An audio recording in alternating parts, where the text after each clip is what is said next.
Chapter 352. The Lu sisters have been sent back to the Lu family. Yun Jioge was shocked when he heard the news. Why did they send him out all of a sudden? Moreover, he was a good seedling who had been through the trial in a small mystic realm. Elder Mo Hua gave the order. Little Fatty sighed. It's true that when the gods fight, the mortals suffer. Now, the disciples of the second peak are having a hard time. They're being ostracized everywhere. Even when they go to take on missions, they're always met with all sorts of difficulties. It was fine for him and Ice Lotus to have someone protecting them in the inner sect, but the normal disciples were the ones who were being bullied. However, they still hugged each other even tighter. Elder Mo Hua and Elder White Bones have really put a lot of thought into this. Yun Jioge sneered. She knew that the two elders hated her, but she didn't expect it to be to this extent that they wouldn't even let the small fries of Peak 2 off. They were probably doing this to incite the disciples of Mountain Number 2 to feel that they were implicated by her. When these disciples of Peak Number 2 joined the inner sect, they would definitely use all their means to target her. Her days would not be easy. Fortunately, Yun Jioge did not intend to stay in the Een Corpse sect forever. Actually, the people of Peak 2 have discussed it privately. We definitely can't go to Ink Flower Peak and White Bone Peak. Enemy Peak isn't a good place either. In the end, we can only follow you to Sect Master Peak, Little Fatty said carefully to Yun Jioge. Are you sure you didn't come here on your own? Yun Jioge couldn't help but glance at Little Fatty. This guy had an uncle who was a steward at the Sect Lord Peak, so he would definitely come to the Sect Lord Peak. However, the sect leader Peak was just too desolate. They were on the verge of defeat, and now Little Fatty had pulled in a large group of disciples. It was hard to say what would happen in the future, but it was definitely beneficial for Little Fatty. I will definitely come. However, it is all thanks to senior brother Yun Jio that I was able to convince them, Little Fatty said with a chuckle. Yun Jioge's performance in the small mysterious realm was obvious to everyone. She was calm and resourceful, and the rarest thing was that she was broad-minded. She was able to unite the low-level disciples instead of using them as cannon fodder.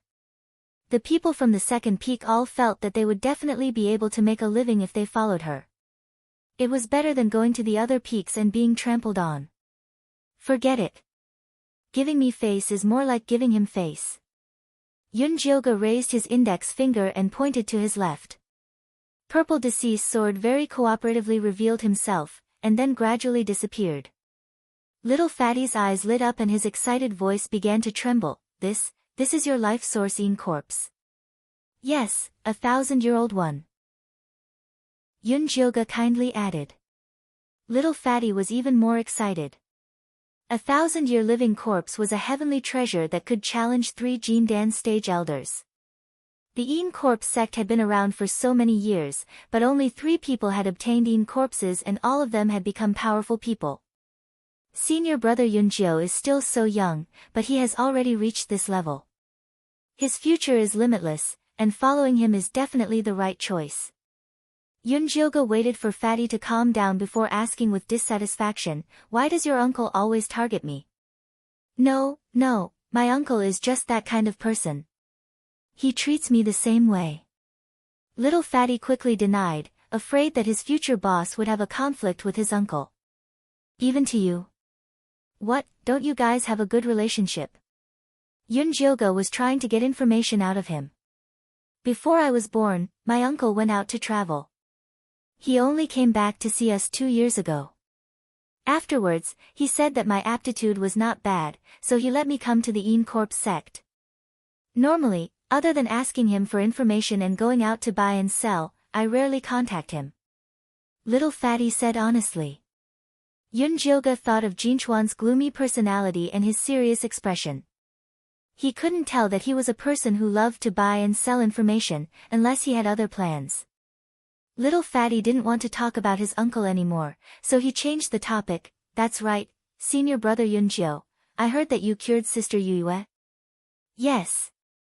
Yun Jioge faintly smiled and casually said, your uncle also told me about this before. It seems like he is very interested in Sister Yue, but these two are quite a good match. Ha, senior brother Yunjio, don't joke around. How could my uncle be interested in Sister Yue? He hates fickle and shameless women the most. Little Fatty laughed out loud. Every time Yue took in a male pet, his uncle would look like he wanted to kill someone. Good thing your uncle didn't go to the Joyous Union sect, or else he would have died from anger. Yunjioga also laughed. Using his body to cure the poison of the woman he hated the most, this Jinchuan must have some secrets. That's right, that's right. Little Fatty also thought that his uncle was very funny. He was in an evil sect, but he still asked female disciples to be clean. Wasn't that against the sect rules? Yunjioga chatted with Little Fatty for a while longer, and after he found out the time and route that the Lu sisters would be escorted back, he sent him away. Do you want to save the two sisters? Zi Shang, who had been listening on the side, appeared and asked Yunjioga. No matter what, they were dragged into this by me. If I can save them, then I will. Yunjioga indeed wanted to save the Lu sisters.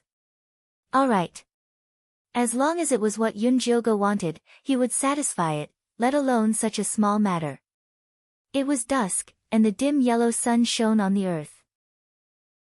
On the rugged and steep mountain road, a large carriage with a spirit-sealing talisman stuck on it sped along. The old carriage driver, who had white sideburns and sallow skin, flicked his whip from time to time, directing the single-horned spirit horse to change direction. Beside the carriage were two middle-aged men at the peak of the Qi refinement stage. They were both from the Lu family branch, and they were here to escort the Lu sisters back. The short one with drooping eyebrows was called Lu Yongfu. The tall one with a shrewd face was called Lu Yonggui. It's getting dark, let's find a place to rest. Lu Yongfu rode the spirit horse to the old carriage driver's side and shouted. Master said we should try to get back within 5 days. The old carriage driver said awkwardly. If they did not ride at night, they would probably be delayed for a few more days. Are you stupid? Master only said try, not for sure. When the time comes, we can just find an excuse. Lu Yongfu looked impatient. He was at the peak of the Qi refinement stage, 5 realms higher than the old carriage driver, so he did not take him seriously at all. The old carriage driver was still a bit hesitant. Lu Yonggui ran over and advised, old friend, listen to us. Later, find a place to settle down, and we'll let you enjoy it first. Enjoy? The old carriage driver was confused. He did not know what there was to enjoy in this wilderness. Idiot, you still don't understand. Lu Yongfu pointed at the carriage with the spirit-sealing talisman, and said lecherously, 2 beauties for you to play with first, isn't that enjoying? The old carriage driver was shocked, and hurriedly said, but this is the eldest and second miss of the family. Chapter 353. That's why it's so exciting. Lu Yongfu's eyes shone with a wretched light, looking like he couldn't wait. But the old driver couldn't help but swallow his saliva. He was obviously tempted, but he was still a little hesitant. Don't worry, who doesn't know that eldest miss and second miss were sent by the patriarch to be cauldrons of the evil sect? They've been played to death over the years. The 3 of us are straightforward, the patriarch won't say anything if he knows. Lu Yonggui encouraged. That's right, I heard that the patriarch plans to send them to the furnace yard. In the future, they'll be able to kill tens of thousands of people. Let's just treat it as opening business for them. Lu Yongfu laughed. All right. The old driver was quickly convinced. He had seen how the Lu sisters were taken into the carriage. If they went back, they would probably be sent to a brothel to be cauldrons, just like what those 2 guys said. Thinking about it this way, playing around was not a big deal. Moreover, when he thought about the high and mighty eldest miss and second miss being humiliated by a lowly driver like him, he was extremely excited. He immediately commanded the carriage to run towards the forest not far away. Inside the carriage, the Lu sisters who had been fed the paralysis medicine looked very miserable. Their hair was messy, their clothes were messy, their hands were tied behind their backs with a red rope, and their legs were also tightly bound. The most humiliating and hateful thing was that there was a black dog collar around their necks. It was chained to the head of the spirit-locking spell. Sister, just listen to me this once. Lu Tian'er looked at Lu Mei-er pleadingly. You don't need to say anything, I won't agree. Lu Mei-er was indifferent to her sister's pleading. But if this goes on, we'll all die. Lu Tian'er's suppressed voice was full of pain. She had the netherworld Dao body. In the Yin Corpse sect, apart from cultivating the outer techniques, she had also secretly cultivated in the direction of a living corpse. She was worried that today's situation would happen again. The only way now was to die. As long as she died, she could directly turn into a living corpse and help her sister kill their way out. Do you think I can live in peace if you die? No one is allowed to give up until the last moment. Lu Mei-er gritted her teeth. She was already ruined, so she absolutely could not watch her sister walk on the road to death. Sister. Lu Tian'er sighed, knowing that her sister would not give in. Anyway, her nether ghost aura could be activated at any time. She would just wait with her sister until the last moment. At this moment, the carriage suddenly stopped, and the tightly shut door opened, revealing a wretched and disgusting face. Eldest miss, second miss, staying here must be very uncomfortable, right? This little one will immediately come to serve you. I guarantee that you will have a great time, Lu Yongfu said with a smile. Pa, who do you think you are? How dare you offend your superiors? Aren't you afraid that your uncle will kill you? Lu Mei-er raised her eyebrows, her expression extremely fierce. Bitch, why don't you take a look at your current situation? You still dare to act mighty in front of me? Lu Yongfu stretched out his hand and pulled the iron chain. Lu Mei-er's neck was strangled tightly, and her face immediately turned green. Let go of my sister. Lu Tian'er was so angry that her eyes turned red. She wanted to rush over, but she was restrained by the dog leash, which made a rattling sound. Bitch, serve me well and I will make you feel better. Otherwise, I will make you suffer. Lu Yongfu turned his hand and slapped Lu Tian'er's face to one side, leaving a bright red palm print on her white face. Alright, Yongfu, be gentle. No matter what, she is still the eldest and second miss of the Lu clan. You have to give her some face. Lu Yonggue came up to persuade him hypocritically. Lu Yongfu then let go of the iron chain in his hand. Looking at the bruise on Lu Mei-er's neck, his heart was indescribably satisfied and refreshed. He could not wait to add a few more marks on her body. Didn't you say that you would let me enjoy first? The old carriage driver squeezed in and looked at the Lu sisters greedily. Can you go on too? Alright, you pick one first. Us two brothers will play with the other one. We will exchange later. Lu Yongfu said with a smile. Alright, then I will pick second miss. The old carriage driver could not wait to climb into the carriage and pounce on Lu Tian'er. The other two snickered as they surrounded Lu Mei-er. The carriage became crowded with 3 men at once, and there was even a sweaty smell. Lu Mei-er bit her lips tightly.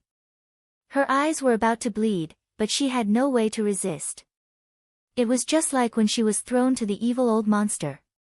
However, at that time, the evil old monster was in the late stage of foundation establishment. After all, he was a character. He had plucked tens of thousands of girls, so the two sisters were nothing. Occasionally, when the old monster was in a good mood, he would even give them pointers in cultivation. But now, these 3 pieces of trash were nothing. They were lowly people who were not even fit to carry shoes for the two sisters in the Lu clan. How dare they bully them? They deserved to die 10,000 times. Lu Tian'er stared at the old carriage driver. Her black eyes were burning with a cold flame. She was like a devil that crawled out of hell, and her whole body was emitting a terrifying aura. The old carriage driver was frightened by her gaze. He could not help but take a few steps back and bumped into the back of the other two. I say, old Tai, you're really too much of a coward. You don't even dare to touch a little girl whose spiritual power is sealed. It's better to stay on the side and come back after we've had our fun. Lu Yongfu scolded as he pushed the old carriage driver aside and walked towards Lu Tian'er. When he saw Lu Tian'er's terrifying gaze, his heart felt stifled, but he immediately slapped her and scolded, "What are you looking at? Do you believe that I won't dig your eyes out?" The flame in Lu Tian'er's eyes burned brighter and brighter. The ghost energy that had accumulated near her heart slowly exploded. She was about to be ignited and turned into a living corpse. At this moment, a cold voice sounded from outside the carriage. "Io, it's so lively here." The old carriage driver was shocked and quickly jumped out of the carriage. Lu Yongfu and Lu Yonggue also followed out and found that the defensive formation they had set up was trampled to pieces.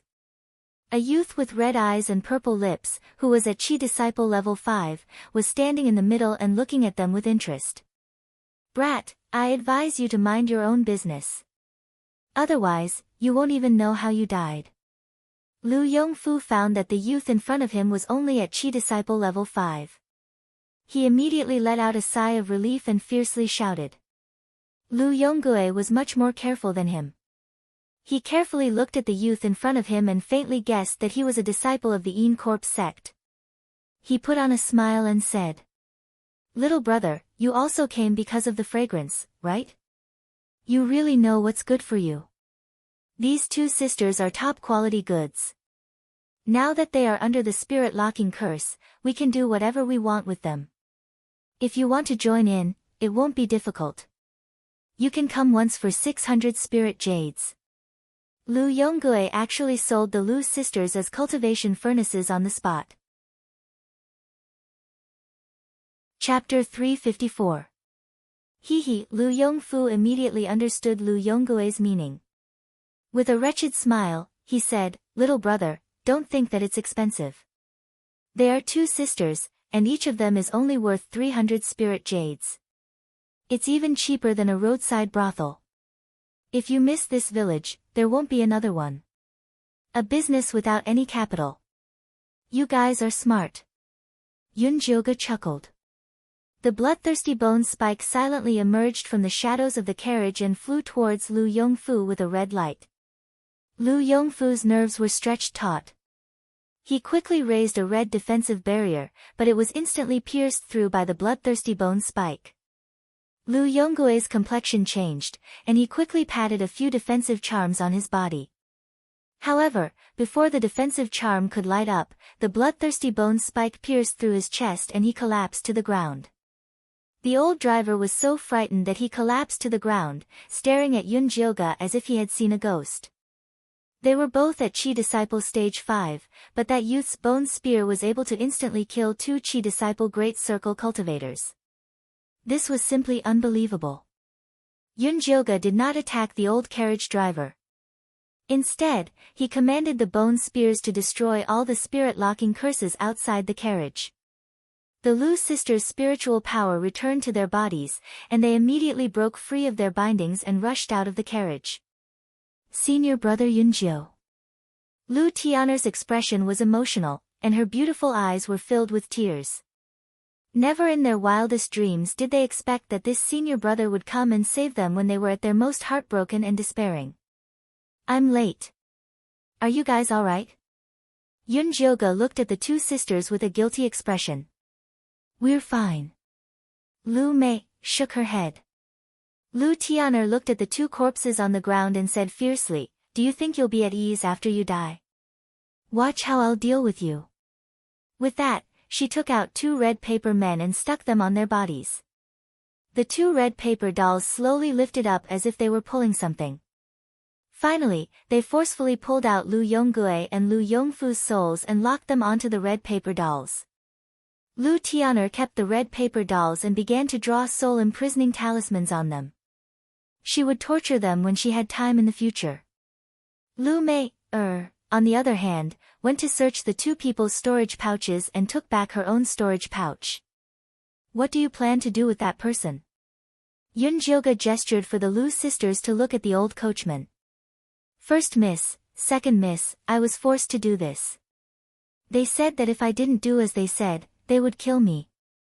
I definitely didn't mean it. The old coachman cried and knelt on the ground to beg for mercy. Since that's the case, you can go to the underworld and settle the score with them. Lu Mei revealed a sinister smile. However, she did not take out her bone spear. Instead, she took out a red doll from her storage pouch. The doll had hands and feet, and its hair was black and glossy. The joints of its fingers were distinct, and the workmanship was very exquisite. The strange thing was that there were no eyebrows, eyes, or nose on that round face, only a small cherry red mouth, as if it was smeared with blood. Good boy, go and avenge your sister. Lu Mei had a gentle yet strange smile on her face. She stroked the doll's shiny hair and put it on the ground. The rag doll wobbled its way towards the old coachman. First miss, spare me, spare me. The old coachman's begging voice suddenly stopped as he fell down with wide eyes filled with fear. The red doll lay on his neck, revealing the sharp teeth in its small cherry red mouth. It bit into the old coachman's throat and sucked large mouthfuls of blood. "Een corpse doll, this one of yours is quite special." But this kind of special Een corpse could only be refined by the Lu sisters. Senior brother Yunjiu overpraises me. Lu Mei smiled. After ordering the Een corpse doll to suck the old coachman dry, it went to suck the other two that had just died. What do you plan on doing in the future? Yunjioga asked about serious matters. We'll talk after we leave this place. Lu Mei had a blank look on her face. She had the mark of a lowly slave on her body. Without the Een corpse sex array, she could not escape the Lu family's pursuit. They could find her at any time. Does senior brother Yunjiu have any suggestions? Lu Tian put away the red paper man and looked at Yunjioga with a face full of expectation. After eating and drinking its fill, the Een corpse doll jumped onto her shoulder and tilted its head as it looked at Yunjioga. No. Yunjioga honestly shook her head. She was not familiar with this place, so she did not have any good suggestions. The Lu sisters' faces instantly dimmed. They could not go back to the Een corpse sect. If they went to another evil sect, there was a chance that they would be sent back. At that time, it would be hard to sneak away. Their spirit energy would be sealed by the sect and they would be given to others. That would be even worse. No matter what, we have to thank senior brother Yunjiu for saving our lives.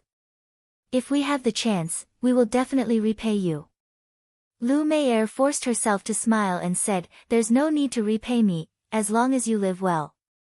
Yunjioga waved her hand. She was only here to repay her debt. The Lu sisters became even more sad. Senior brother Yunjiu was so strong, how could they repay him? It was all just empty words. It's getting late, you should leave now. Yunjioga saw Zishang's impatient expression and prepared to leave. Senior brother Yunjiu, I have something to ask of you. Lu Tian quickly said. Say it. After this separation, it would be difficult to meet again, so Yunjioga was quite easy to talk to. Senior brother Yunjiu, since you are so good at alchemy, can you help my sister refine a pill that can cover the mark? Lu Tian mustered up her courage and asked. Cover what mark? Yunjioga asked. The mark of a lowly slave. I have already been given to the evil old monster as a cauldron. He left a mark on my back. Lu Mei said before her sister could speak. Let me see. Yunjioga was expressionless.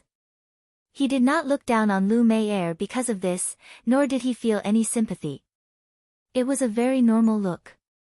Lu Mei could not help but let out a sigh of relief. Although she had been trampled all these years, she still did not want to lose face in front of this senior brother. Here. Lu Tian did not think too much and pulled her sister's clothes to the left, revealing a dark red mark. The words, lowly slave, could be clearly seen. Yunjioga walked up to take a closer look and found that this mark was also a dark spirit talisman. It used the words, lowly slave, to drill into Lu Mei's bone marrow. The person who made the mark could then use this to determine where she said she was. This mark is made by a dark spirit talisman. No pill can cover it. Yunjioge shook his head. Even if he made a pill, it would only be able to cover it temporarily. Lu Tian, was indescribably disappointed. Lu Mei was already used to facing disappointment. She even comforted her sister, "It's okay. At most, we will leave the boundless mountains. I heard that the Zhongzhou is a good place. Let's find a place to cultivate and come back for revenge." Okay. Lu Tian nodded. The Zhongzhou mountain was a place where evil, and righteous sects intersected. It was a very chaotic place. With the two sisters' current cultivation, it would be very dangerous. But as long as they could be with their sister, nothing else mattered. I only said that no pill can cover this mark. I did not say that it can't be removed. Yunjioge felt that these two sisters were too pessimistic. They did not wait for him to finish speaking. It was not a good habit. Chapter 355. Senior Yunjio, can you really help my sister remove the mark? Lu Tianer's eyes lit up. Could it be that Yunjio was going to send out his 1,000-year zombie? But this 1,000-year zombie was not easy to talk to. How did Yunjio convince him? This brand has already penetrated deep into your bones. If you want to completely remove it, you have to cleanse this part of your marrow and bones. The process will be very painful. Can you endure it? There was no need for Zishang to do such a small thing. Yunjioge could do it himself. It was just that the process was a bit bloody and painful. It was up to Lu Mei, whether she was willing or not. I can bear it. Lu Mei, said without hesitation. As long as she could get rid of this slave identity, she was not afraid of any pain. Alright, let's find a safe place to start. Yunjioge could not leave the sect leader's peak for too long. Okay. The two sisters nodded. After burning all the traces, they left with Yunjioge. Yunjioge found a random cave and cleaned it up to make a simple stone bed. He then let Zishan take a look outside. Take off your clothes and lie down on the stone bed. Yunjioge said to Lu Mei, as he prepared the spirit grass and medicinal ingredients. Lu Mei did not argue. She took off her shirt and wore only a pair of white underwear before lying on the stone bed. The gray stone bed, white skin, and crisscrossed red scars created a beautiful atmosphere. Any normal man would definitely be attracted.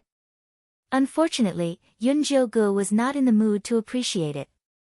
He was completely focused on concocting the medicine. Lu Tianer nervously waited by the side. She looked at her sister and then at Yunjioge. Use this medicine to wash your sister's back. Yunjioge concocted a bottle of light blue medicine and gave it to Lu Tianer. What is it used for? Lu Tianer could not help but ask. It's used for clearing heat and detoxifying sewage. Quickly apply it on her. Yunjioge said without turning his head and poured the medicine into a small bowl. I'll apply it now. Lu Tianer saw that Yunjioge was busy and did not dare to ask anymore. She quickly took a white cloth and dipped it in the medicine before applying it carefully. Lu Mei could clearly feel the cold medicinal liquid spread over her body, bringing with it a taste similar to strong alcohol. After Lu Tianer had applied the medicine carefully, Yunjioge put down the small bowl and walked over. She gestured a few times above Lu Mei's brand, then said to the two sisters, later on, I will first destroy this brand's talisman pattern, then force out its incantation source. Your sister's current cultivation is still not enough. When the time comes, I will need your help. Then what should I do? Lu Tianer asked nervously. Just grab her feet and listen to my command. When I say charge, both of you have to force the source of the curse out at the same time. It's similar to how we caught the moths earlier. Yunjioge was confident in the twins' teamwork. Okay, I got it. Lu Tianer immediately walked behind her sister and reached out to grab her feet. She aimed her palm at the Yongquan acupuncture point. There's no need to rush. There'll be at least 2 more hours before it starts. You should meditate and rest first. After that, recover your spiritual power, Yun Jioga said. Just now, Lu Tian'er had the thought of risking her life, so her heart meridians were a little chaotic.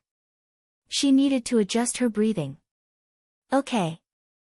Lu Tian'er also knew that her body's condition was not good, so she obediently sat in a corner to recuperate. Yun Jioga took out the thunder fire needle and began to destroy the Yin spirit talisman. Thanks to Zishang's advice, Yun Jioga's understanding of talisman patterns had become much deeper. He had also studied the Yin spirit talisman patterns thoroughly. After all, Yin spirit talisman patterns were the most abundant in Yin spirit talisman patterns in the Yin Corps sect. The Yin spirit talisman brand in front of him had a total of 108 meridians. Only by destroying them one by one in order would he be able to find the deepest incantation source. That was the key to removing the brand. Yun Jioga calmed his mind. After confirming his target, the thunder fire needle immediately descended. The first meridian was destroyed with a bang, releasing a faint gray Yin qi. Then the second meridian, third, fourth. In the beginning, the meridians were still very clear. After the 50th meridian, a thick gray shrouded the entire brand, making it impossible to see anything clearly. Fortunately, these meridians did not move. Yun Jioga relied on his amazing memory to destroy all 108 meridians. After the gray qi dissipated, the thumb-sized incantation source was revealed. The gray qi was like a slug, tightly glued to Lu Mei's bones. The countless tentacle-like things under its body had already fused with the bone marrow. Charge! Yun Jioga ordered. Lu Tian'er, who had already woken up, grabbed onto her sister's foot. The moment she heard the order, she poured all of her spiritual energy into the slug and rushed towards the shoulder along with her sister's spiritual energy. The slug moved slightly and unwillingly floated up a little. The tentacles pulled on Lu Mei's bone marrow and pulled it up. Lu Mei was in so much pain that she broke out in cold sweat. Her fingers gripped the stone bed tightly, but she did not dare to say a word. Continue. Yun Jioga focused all his attention on the slug's movements and ordered the Lu sisters to continue without a trace of politeness. Lu Mei was in so much pain that her face was covered in sweat. Her nails were deeply dug into the stone bed, but there was no reaction. Her consciousness became more and more blurry, and the circulation of her spiritual energy also slowed down. Senior Yunjio, my sister can't hold on any longer. What should we do? Lu Tian'er's heart ached when she saw her sister's blood-stained fingers. The amount of spiritual energy she poured into the slug also decreased. You have to hold on even if you can't, unless you want her to carry the mark of this lowly slave for the rest of her life. Yun Jioga's tone was ruthless, but his eyes didn't even blink as he observed the slug. At this time, the slug had completely floated up, and more than half of its tentacles had been forced out. There was no way it could retreat at this critical moment. Sister, bear with it. It'll be fine once it's forced out. In the end, Lu Tian'er hardened her heart and poured more spiritual energy into her sister's body. Lu Mei felt as if a small knife was scraping her bone marrow. The pain was so excruciating that her limbs began to violently twitch. Hold on a little longer. It'll be fine soon. Yun Jioga firmly held on to Lu Mei. The slug had completely floated up, and only the thickest tentacle was stubbornly holding on. Yun Jioga picked up the thunderfire needle and quickly plucked out the last tentacle. The slug completely lost its host and flew out like lightning. Just as Yun Jioga was about to grab it, he heard Lu Mei scream. The spiritual energy in her body instantly collapsed, and she fainted on the bed. Even her heart stopped beating. Sister! Lu Tian'er screamed and hurriedly rushed over to check on her condition. Move, don't be a hindrance. Yun Jioga couldn't care less about grabbing the slug. He hurriedly flipped Lu Mei over, and the thunder fire needle instantly landed on her heart. He made a hand seal and formed a small lightning bolt. Chapter 356.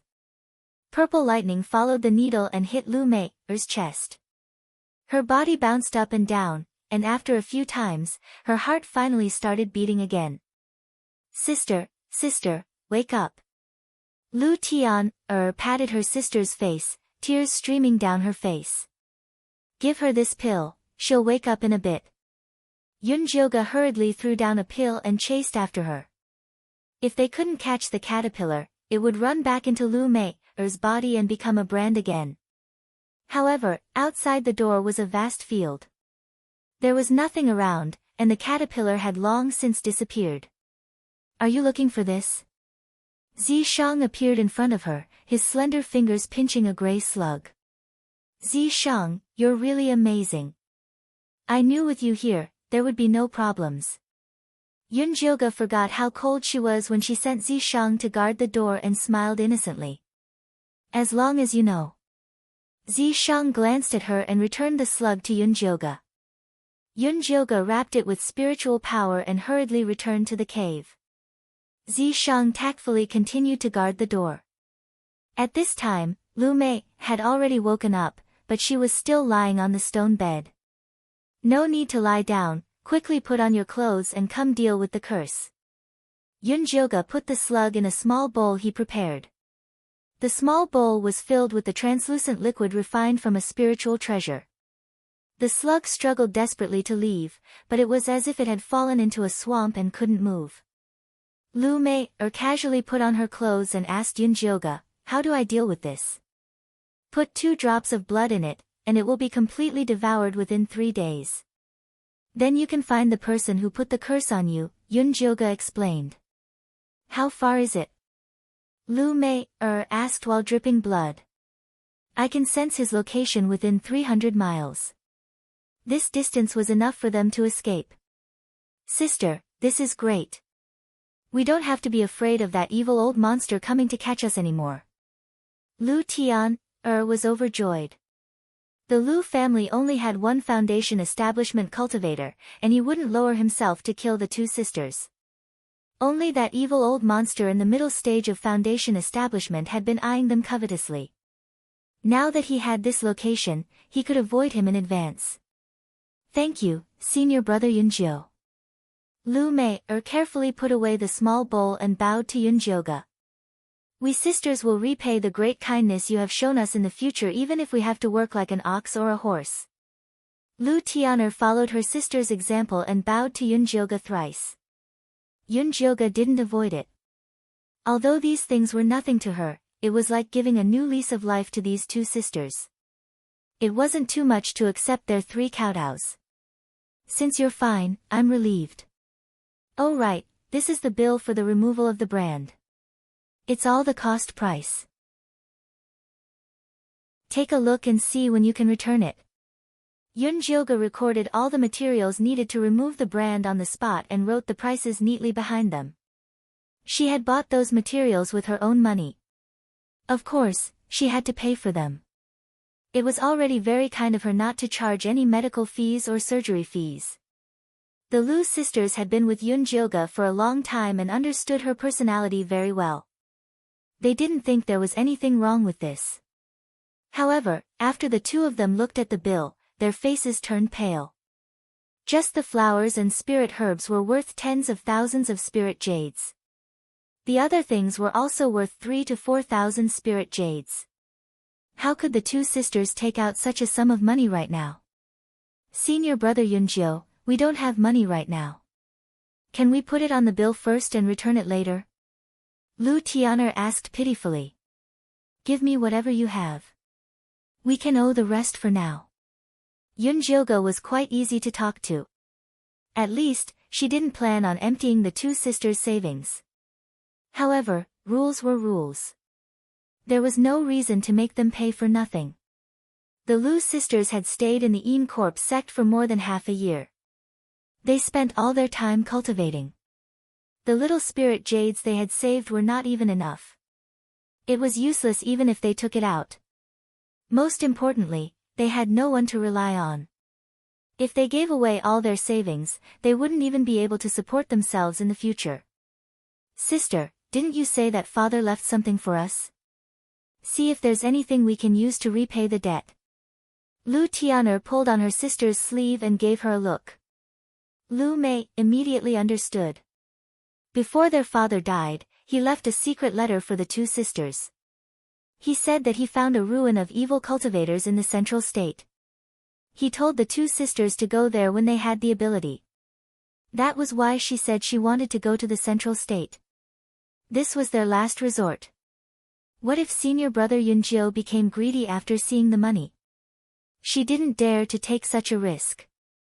Although senior brother is kind, we can't always let him work for free. Lu Tian'er gave her sister another look. The central state was very dangerous. It was too dangerous for the two sisters to go alone. Even if there really was something good in the ruin, it was not something they could think about. It was better to give it to senior brother Yunjiu as a way to repay him for saving their lives.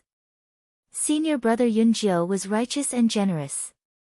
He wouldn't mistreat them. Sister is right. Lu Mei quickly made her decision.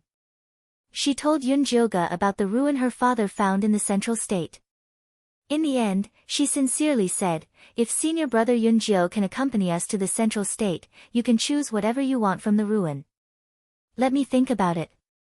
Yunjiu was not immediately moved.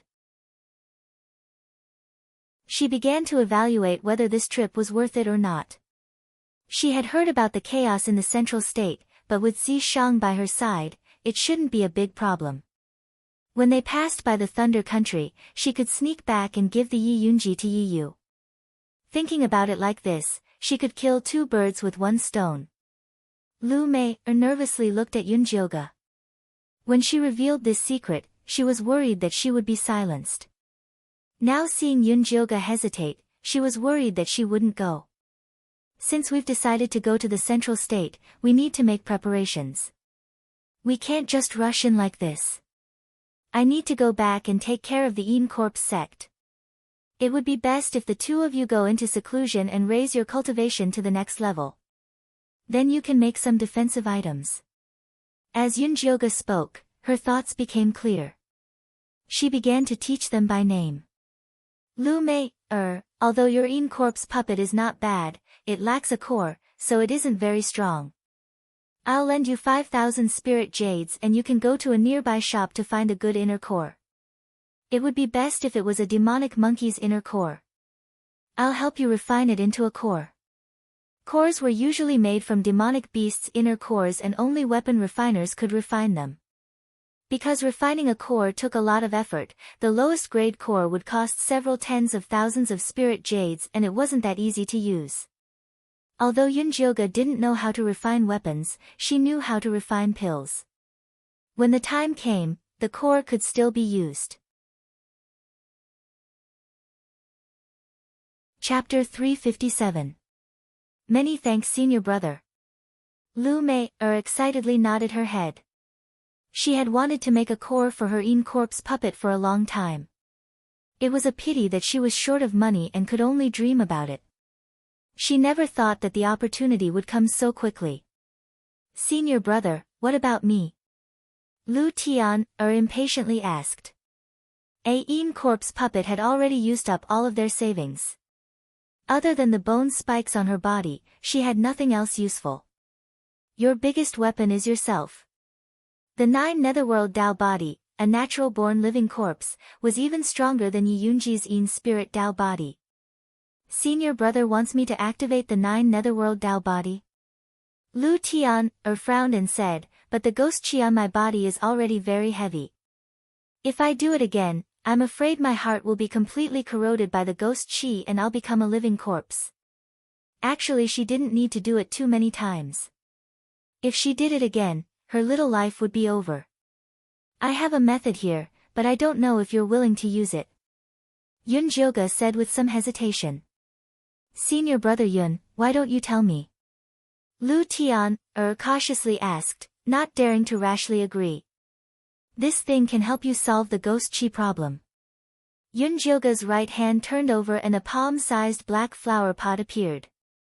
There were several red Yin spirit talismans carved on it. There was a layer of red soil in the flower pot with a thumb-sized gray seed in the middle. She could faintly see a frightened face inside the seed. Isn't this the seed of the frightening spirit grass? Lu Tian asked in confusion. This frightening spirit grass not only emitted gray yin qi, it would also scream when it smelled a person from afar. It was a seed unique to evil sections. The frightening spirit grass was usually used for defense, but there were people who specifically planted it in mass graves to create a terrifying aura and then add in some yin qi. The valley in the center of the yin qi cemetery was filled with frightening spirit grass. It was used to maintain the yin qi cemetery. If a disciple with insufficient cultivation entered the valley, they would be scared to death by the terrifying screams. That's right, this is a frightening spirit grass seed that I accidentally obtained. It needs large amounts of ghost qi to germinate. It's just right for your situation. Yun Jioga pointed at the bottom of the flower pot and the yin spirit talismans around it and said, "This is a ghost-absorbing talisman.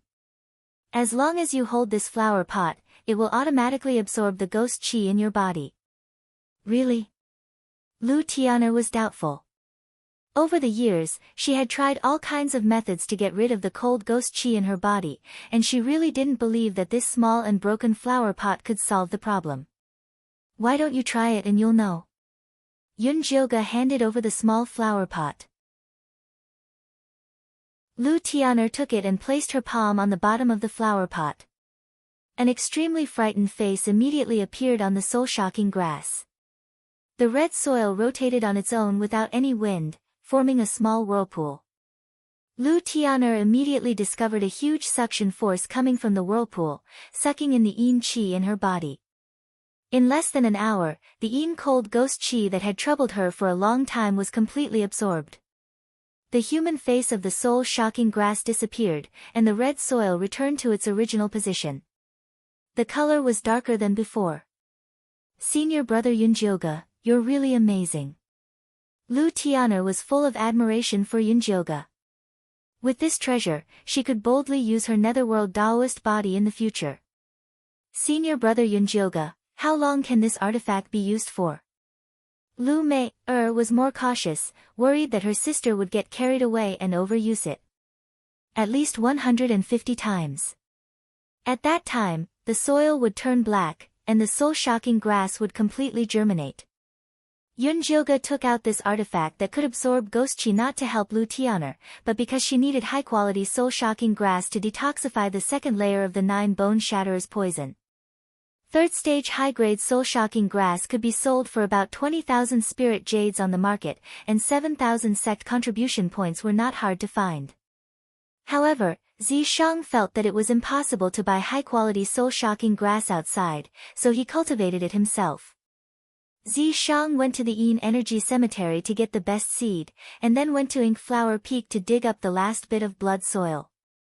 Finally, he refined this small flower pot, and gave it to her when he set off to save the Lu sisters. Originally, Yun Jioga didn't want to use it. She felt that the Lu sisters were already miserable enough, and it was too much for her to use them.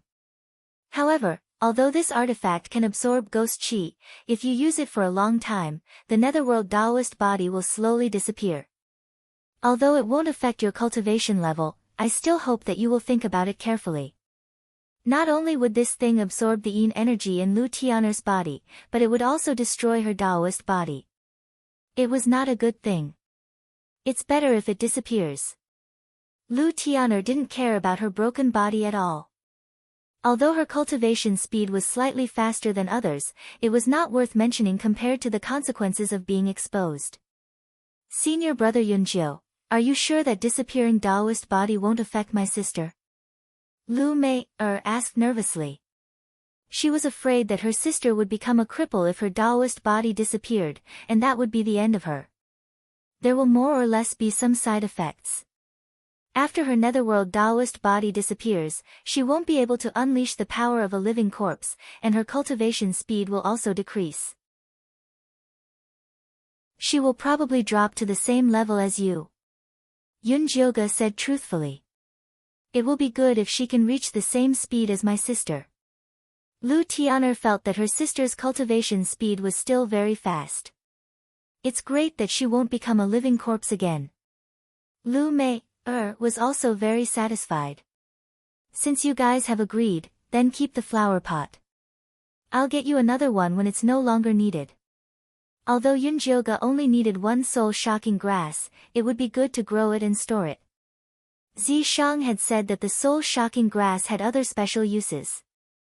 Thank you, senior brother. Lu Tian'er put the flower pot away like a treasure. If there's nothing else, I'll return to the Yin Corpse sect first. I'll go to the Central Plains in 3 months.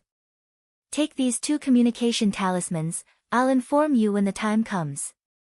Yunjioga took out 2 high-level communication talismans and generously said that he wouldn't charge them for it. Senior brother, take care. The Lu sisters happily took the communication talismans and respectfully sent Yunjioga off. Sister, where are we going next? Lu Tian'er turned her head and looked at her sister with a burning gaze. There's still some time left. Let's go into seclusion to heal first, then go back to the Lu family to see our good uncle. Lu Mei's gaze was vicious.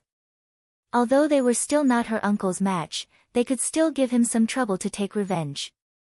Yunjioga didn't know that the Lu sisters' confidence had increased after receiving her guidance and were preparing to go to the Lu family to cause trouble. After she returned to her cave abode, she began to busy herself with her plan. She didn't know how long it would take to go to the Central Plains this time, so she had to think of a way to go into seclusion. Chapter 358. We've already gone into closed-door cultivation once. What excuse do you think we should come up with? Yunjioga asked Zishang. What's there to think about? It's only natural for cultivators to go into seclusion. Zishang gave her a contemptuous look. I'm just feeling guilty. She had gone into seclusion to cultivate the last time after she had finished setting up the Abode of Immortals cave. Until little Fatty came to find her. Now that she said she wanted to go into seclusion again, she felt that it was inappropriate. Zishang was speechless when faced with such an honest Yunjioga. Forget it. Let's get ready for seclusion first. Yunjioga quickly made a decision. He went to the mission hall to get a token to enter the Yin Energy Cemetery. The journey to Zhongzhou was quite long, and the Lu sisters were poor, so they needed her help. She planned to refine some Yin Meridian protection pills and sell them in a nearby workshop to earn some traveling expenses. The Yin Meridian protection pill was a Tier 3 pill, an upgraded version of the Yin gathering pill. It could increase the speed of a foundation establishment cultivator's cultivation. It was said that a single low-grade spirit pill could be sold for 5,000 spirit jades. However, refining this pill required a large amount of Yin Qi, so he had to go to the Yin Qi cemetery to collect it. The mission hall of the Inner Sanctum disciples looked magnificent. There were all kinds of missions inside, and the contribution points were several times higher than the Outer Sanctum missions.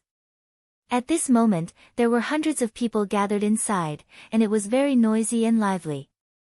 Yunjioga walked into the hall of missions and glanced around. He then walked to the front desk where there were fewer people. The disciple in charge was dressed in black with a white skull embroidered on his chest. He was a disciple of White Bone Peak. At this moment, he had his head lowered and seemed to be organizing something. I want to take the mission to kill Yin ghosts, Yunjioga said. Just a moment. The disciple in charge raised his head and saw Yunjioga. He immediately frowned and said, "This is not a place for outer sect disciples like you. I am an inner sect disciple of the sect Master Mountain." Yunjioga knew that his cultivation level had caused a misunderstanding. Although she had already advanced to the 6th stage of Qi cultivation, there was still a long way to go before she reached the foundation building stage. It was no wonder that this disciple would misunderstand. Sect Leader Peak. The disciple in charge seemed to have thought of something as he sized up Yunjioga. It seemed like he had already recognized her.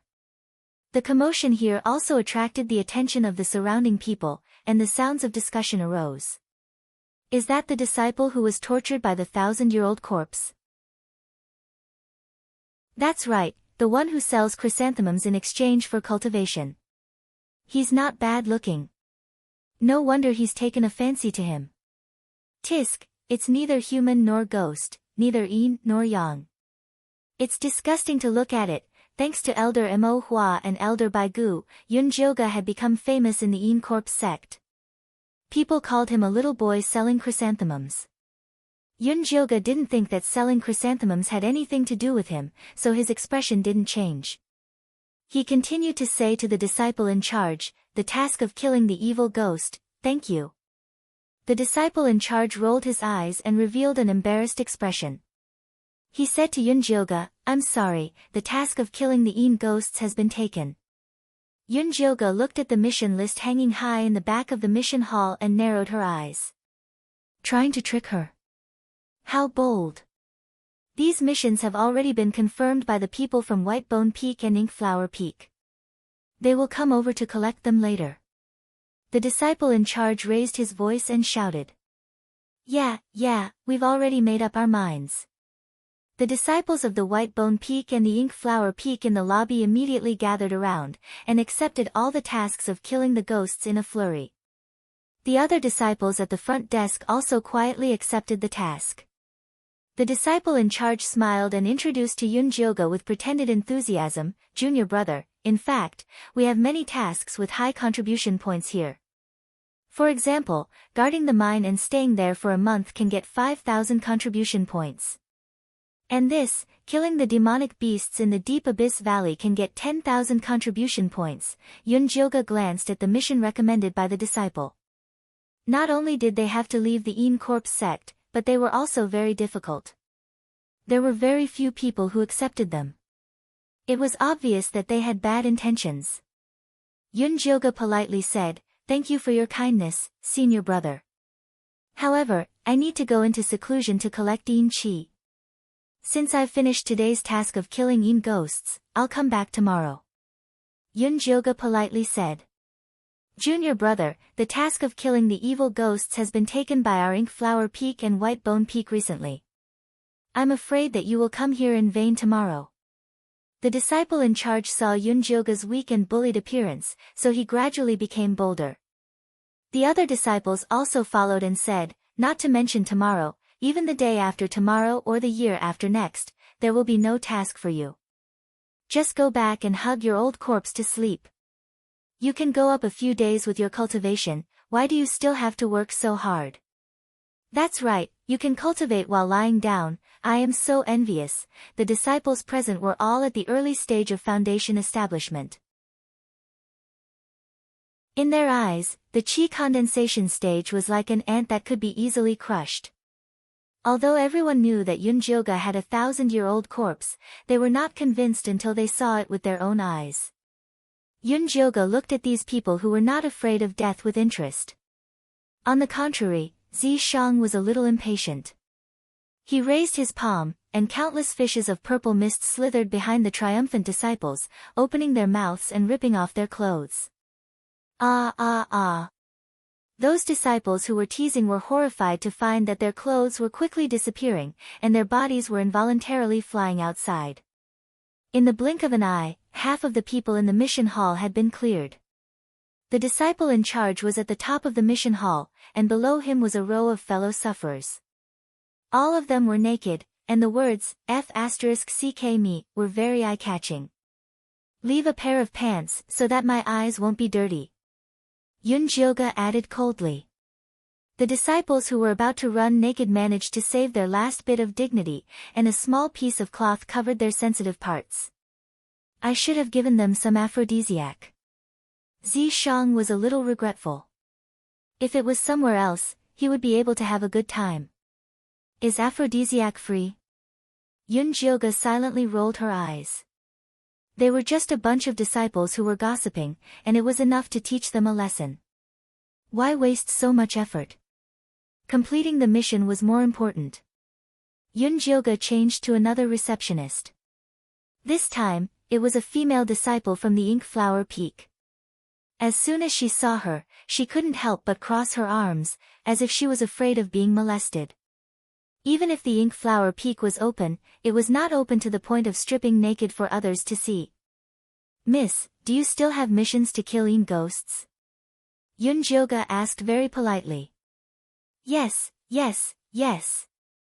The female disciple immediately took out a few tokens to enter the Yin Energy Cemetery, and respectfully placed them in front of Yunjioga. Thank you. Yunjioga randomly chose a token, and left the silent mission hall. She looked at the door, and saw white skin, black leg hair, and a small piece of cloth in the middle. It was clear at a glance whether it was big or small. TSK, what an eyesore. Why are you still looking at it? Zishang turned Yunjioga's head back, and pulled her away. Behind him, a small breeze blew, and countless small pieces of cloth fell, causing countless female disciples to scream excitedly. Chapter 359. Yunjioga entered the Yin Chi cemetery with the token in hand. With a single glance, he saw two groups of outer disciples confronting each other. One group was the low-level disciples of Peak 2. The leader was a disciple called Chen Feng, who had a good relationship with Little Fatty. The other group was the high-level disciples of Peak 3. They were smiling nastily at Chen Feng and said, "Hand over the Yin Chi bottle obediently, and we can spare your lives." "Don't go too far," Chen Feng said angrily. Recently, they had been constantly troubled by the high-level disciples of Peak 1 and 3. Especially those from Peak 3, who entered the Yin Chi cemetery without doing any work. Instead, they were waiting to rob them. They had risked their lives to obtain the Yin Chi. Without the Yin Chi, they couldn't cultivate. They couldn't even pay the basic contribution points. This was no different from forcing them to death. "So what if I bully you guys?" Those high-level disciples laughed. "Enough, less nonsense. Just grab it and leave. I'm busy." The other high-level disciples did not say anything else. They took out their bone spikes and charged at Chen Feng. Formation, Chen Feng shouted and took the initiative to attack with his frosty Yin Chi palm. The other low-level disciples attacked as well. The white frosty Yin Chi and Yin Chi intertwined, blocking all the attacks from the high-level disciples. Their training in the Little Arcana realm was not for naught. They had perfected this move, and its power was extraordinary. Unfortunately, they had exhausted too much spiritual energy in the Yin Chi cemetery. Soon, a hole appeared in their defense formation. Kill them. The morale of the Peak 3 disciples was high. More than 10 bone spikes charged toward Chen Feng. Chen Feng's face paled. His life was in danger. Suddenly, something happened. Suddenly, numerous gray vines shot out from the grayish-brown ground under the Peak 3 disciples' feet, trapping them on the spot. "Retreat!" Chen Feng immediately led his group and started running. They maintained their formation quite well. From the looks of it, they were well trained. Yunjioga saw that Chen Feng's group was almost done running, so she prepared to retract the gray vines. Zishang looked at Yunjioga, puzzled. "Why not kill them? There's always the next batch after killing them. There's no need." Although Yunjioga had heard that the disciples of Peak 2 were being bullied because of her, she still felt bad seeing it with her own eyes. Releasing a tiger back into the mountains will only bring about endless trouble in the future. Zishang's expression was one of disapproval. After this batch of high-ranking disciples went out, they would only become more aggressive in bullying those low-ranking disciples. "I only said that I wouldn't kill them, but I didn't say that I would let them off so easily." Yunjioga revealed a sly smile. With a flick of his finger, several gray dots landed on the bodies of those high-ranking disciples. This was a paralysis powder. It would take effect in an hour. If they behaved themselves, they would be fine, but once they used their spiritual power, their whole body would be paralyzed and they wouldn't be able to move. If he went to find trouble with those low-level disciples on the second peak, he would only end up getting beaten up. Yunjioga clapped his hands and continued walking towards the inner circle. The withered vines and dead trees in the inner circle were filled with wandering level 2 Yin ghosts. They would rush over as soon as they smelled the scent of humans. The little skeleton monkey hanging on her waist looked as if it had nothing left to live for. It hung its neck motionlessly. This is very likely to be the last time we enter the Yin Energy Cemetery. Are you sure you don't want to eat to your heart's content? Yun Jyoga took out 4 bone spurs and killed a group of Yin ghosts like skewering candied haws. After advancing to Chi Disciple Stage 6, her spiritual power circulation became smoother and her control of the bone spurs became more precise. Unfortunately, she still couldn't fly on her tool. When the little skeleton monkey heard Yun Jyoga's words, it instantly came back to life. It climbed onto her shoulder with its hands and feet and opened its mouth to absorb Yin energy desperately. The 2 of them, one killing and one absorbing, were extremely efficient. Gradually, they walked into the depths of the inner circle. Yun Jyoga killed until dusk and returned with a full load. At this time, the naked man at the entrance of the mission hall was already gone. The disciple in charge of handing over missions respectfully helped her record the mission. He didn't even dare to let out a fart. After Yun Jyoga used her contribution points to exchange for the herbs to concoct the Yin Meridian Protection Pill, she returned to the sect's main peak. In the distance, she saw Jin Chuan standing in front of her cave with a gloomy face. There was even a little fatty following behind him. He was constantly giving her a meaningful look, as if something bad had happened. "Senior brother Jin Chuan, how come you have the time to visit my humble home?" Yun Jyoga pretended not to see the little fatty's eyes as she coldly greeted Jin Chuan.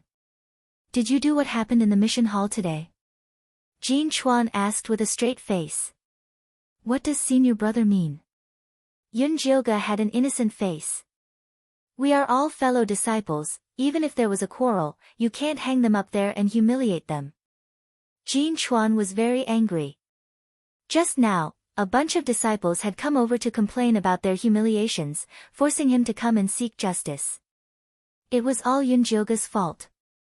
"I'm wrongly accused, I'm only in the Chi disciple stage, how could I have the ability to humiliate those foundation establishment stage senior brothers?"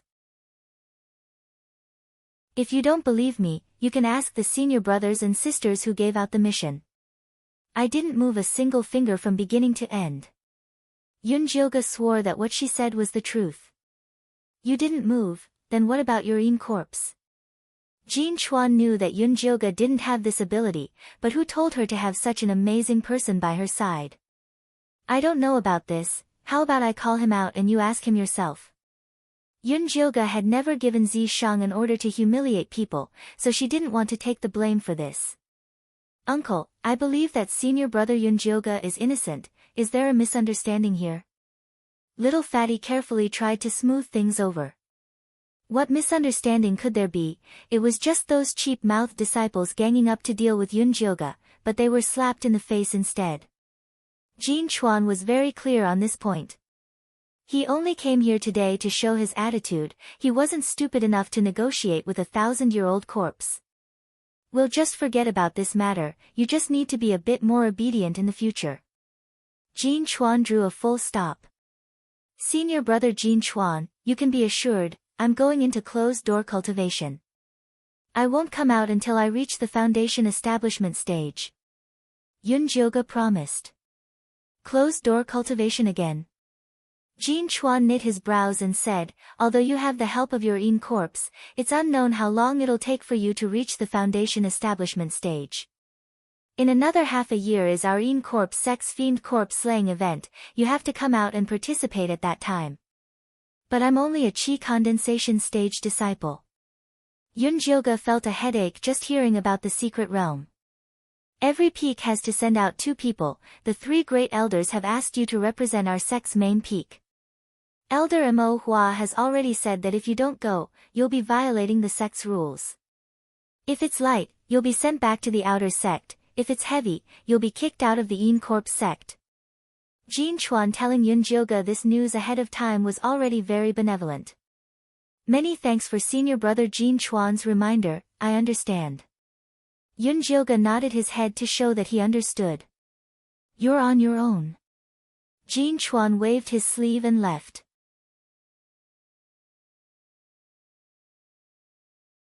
Chapter 360. Yun Jyoga entered the Yin Chi cemetery with the token in hand. With a single glance, he saw 2 groups of outer disciples confronting each other. One group was the low-level disciples of Peak 2. The leader was a disciple called Chen Feng, who had a good relationship with Little Fatty. The other group was the high-level disciples of Peak 3. They were smiling nastily at Chen Feng and said, "Hand over the Yin Qi bottle obediently, and we can spare your lives." "Don't go too far," Chen Feng said angrily. Recently, they had been constantly troubled by the high-level disciples of Peak 1 and 3. Especially those from Peak 3, who entered the Yin Qi cemetery without doing any work. Instead, they were waiting to rob them. They had risked their lives to obtain the Yin Qi.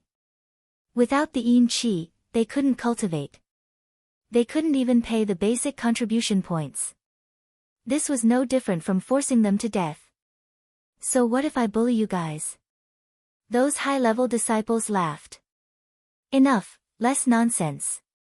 Quickly snatch it and leave. I'm busy." The other high-level disciples did not say anything else. They took out their bone spurs and charged at Chen Feng. Formation, Chen Feng shouted and took the initiative to attack with his frosty Yin Qi palm. The other low-level disciples attacked as well. The white frosty Yin Qi and Yin Qi intertwined, blocking all the attacks of the high-level disciples. Their training in the Little Arcana realm was not for naught. They had perfected this move, and its power was extraordinary. Unfortunately, they had exhausted too much spiritual energy in the Yin Qi cemetery. Soon, a hole appeared in their defense formation. "Kill them." The morale of the Peak 3 disciples was high. Over 10 bone spurs charged toward Chen Feng. Chen Feng's face paled. His life was in danger. Suddenly, something happened. Suddenly, numerous gray vines shot out of the grayish-brown ground under the Peak 3 disciples' feet, trapping them on the spot. "Retreat!" Chen Feng immediately led his group and started running. They maintained their formation quite well. From the looks of it, they were well trained. Yun Jilga saw that Chen Feng's group was almost done running, so she prepared to retract the gray vines. Zi Shang looked at Yun Jilga, puzzled. "Why not kill them? There's always the next batch after killing them." "There's no need." Although Yun Jilga had long heard that the disciples of Peak 2 were bullied because of her, she still felt bad seeing it with her own eyes. Releasing a tiger back into the mountains will only bring about endless trouble in the future. Zi Shang's expression was one of disapproval. After this batch of high-ranking disciples went out, they would only become more aggressive in bullying those low-ranking disciples. "I only said that I wouldn't kill them, but I didn't say that I would let them off so easily." Yun Jilga revealed a sly smile. With a flick of his finger, several gray dots landed on the bodies of those high-ranking disciples. This was a paralysis powder. It would take effect in an hour. If they behaved themselves, they would be fine, but once they used their spiritual power, their whole body would be paralyzed and they wouldn't be able to move. If he went to find trouble with those low-level disciples on the second peak, he would only end up getting beaten up. Yun Jilga clapped his hands and continued walking towards the inner circle. The withered vines and dead trees in the inner circle were filled with wandering level 2 Yin ghosts. They would rush over as soon as they smelled the scent of humans. The little skeleton monkey hanging on her waist looked as if it had nothing left to live for. It hung its neck motionlessly. "This is very likely to be the last time we enter the Yin Energy Cemetery. Are you sure you don't want to eat to your heart's content?" Yun Jilga took out 4 bone spurs and killed a group of Yin ghosts like a skewer of candied haws. After advancing to Chi Disciple Stage 6, her spiritual power circulation became smoother and her control of the bone spurs became more precise. Unfortunately, she still couldn't fly on her tool. When the little skeleton monkey heard Yun Jilga's words, it instantly came back to life. It climbed onto her shoulder with its hands and feet and opened its mouth to absorb Yin energy desperately. The two of them, one killing and one absorbing, were extremely efficient. Gradually, they walked into the depths of the inner circle. Yun Jilga killed until dusk and returned with a full load. At this time, the naked man at the entrance of the mission hall was already gone. The disciple in charge of handing over the mission respectfully helped her to record the mission. He didn't even dare to fart. After Yunjioga used her contribution points to exchange for the herbs to concoct the Yin Meridian Protection Pill, she returned to the sect's main peak. In the distance, she saw Jin Chuan standing in front of her cave with a gloomy face. There was even a little fatty following behind him. He was constantly giving her a meaningful look, as if something bad had happened. "Senior brother Jin Chuan, how come you have the time to visit my humble home?" Yunjioga pretended not to see the little fatty's eyes as she coldly greeted Jin Chuan. "Did you do what happened in the mission hall today?" Jin Chuan asked with a straight face. "What does senior brother mean?" Yunjioga had an innocent face. "We are all fellow disciples, even if there was a quarrel, you can't hang them there and humiliate them." Jin Chuan was very angry. Just now, a bunch of disciples had come over to complain about their humiliations, forcing him to come and seek justice. It was all Yunjioga's fault. "I'm wrongly accused, I'm only in the Chi disciple stage, how could I have the ability to humiliate those foundation establishment stage senior brothers?" If you don't believe me, you can ask the senior brothers and sisters who gave out the mission. I didn't move a single finger from beginning to end. Yunjioga swore that what she said was the truth. "You didn't move, then what about your Yin corpse?" Jin Chuan knew that Yunjioga didn't have this ability, but who told her to have such an amazing person by her side? "I don't know about this, how about I call him out and you ask him yourself?" Yunjioga had never given Zi Shang an order to humiliate people, so she didn't want to be the scapegoat. "Uncle, I believe that senior brother Yunjioga is innocent, is there a misunderstanding here?" Little Fatty carefully tried to smooth things over. What misunderstanding could there be? It was just those cheap-mouthed disciples ganging up to deal with Yunjioga, but they were slapped in the face instead. Jin Chuan was very clear on this point. He only came here today to show his attitude, he wasn't stupid enough to negotiate with a 1,000-year-old corpse. "We'll just forget about this matter, you just need to be a bit more obedient in the future." Jin Chuan drew a full stop. "Senior brother Jin Chuan, you can be assured, I'm going into closed-door cultivation. I won't come out until I reach the foundation establishment stage." Yunjioga promised. "Closed-door cultivation again?" Jin Chuan knit his brows and said, "Although you have the help of your Yin corpse, it's unknown how long it'll take for you to reach the foundation establishment stage. In half a year it will be our Yin corpse sect's fiend corpse slaying event, you have to come out and participate at that time." "But I'm only a Qi condensation stage disciple." Yunjioga felt a headache just hearing about the secret realm. "Every peak has to send out 2 people, the 3 great elders have asked you to represent our sect's main peak. Elder Mo Hua has already said that if you don't go, you'll be violating the sect's rules. If it's light, you'll be sent back to the outer sect, if it's heavy, you'll be kicked out of the Yin Corpse sect." Jin Chuan telling Yunjioga this news ahead of time was already very benevolent. "Many thanks for senior brother Jin Chuan's reminder, I understand." Yunjioga nodded his head to show that he understood. "You're on your own." Jin Chuan waved his sleeve and left.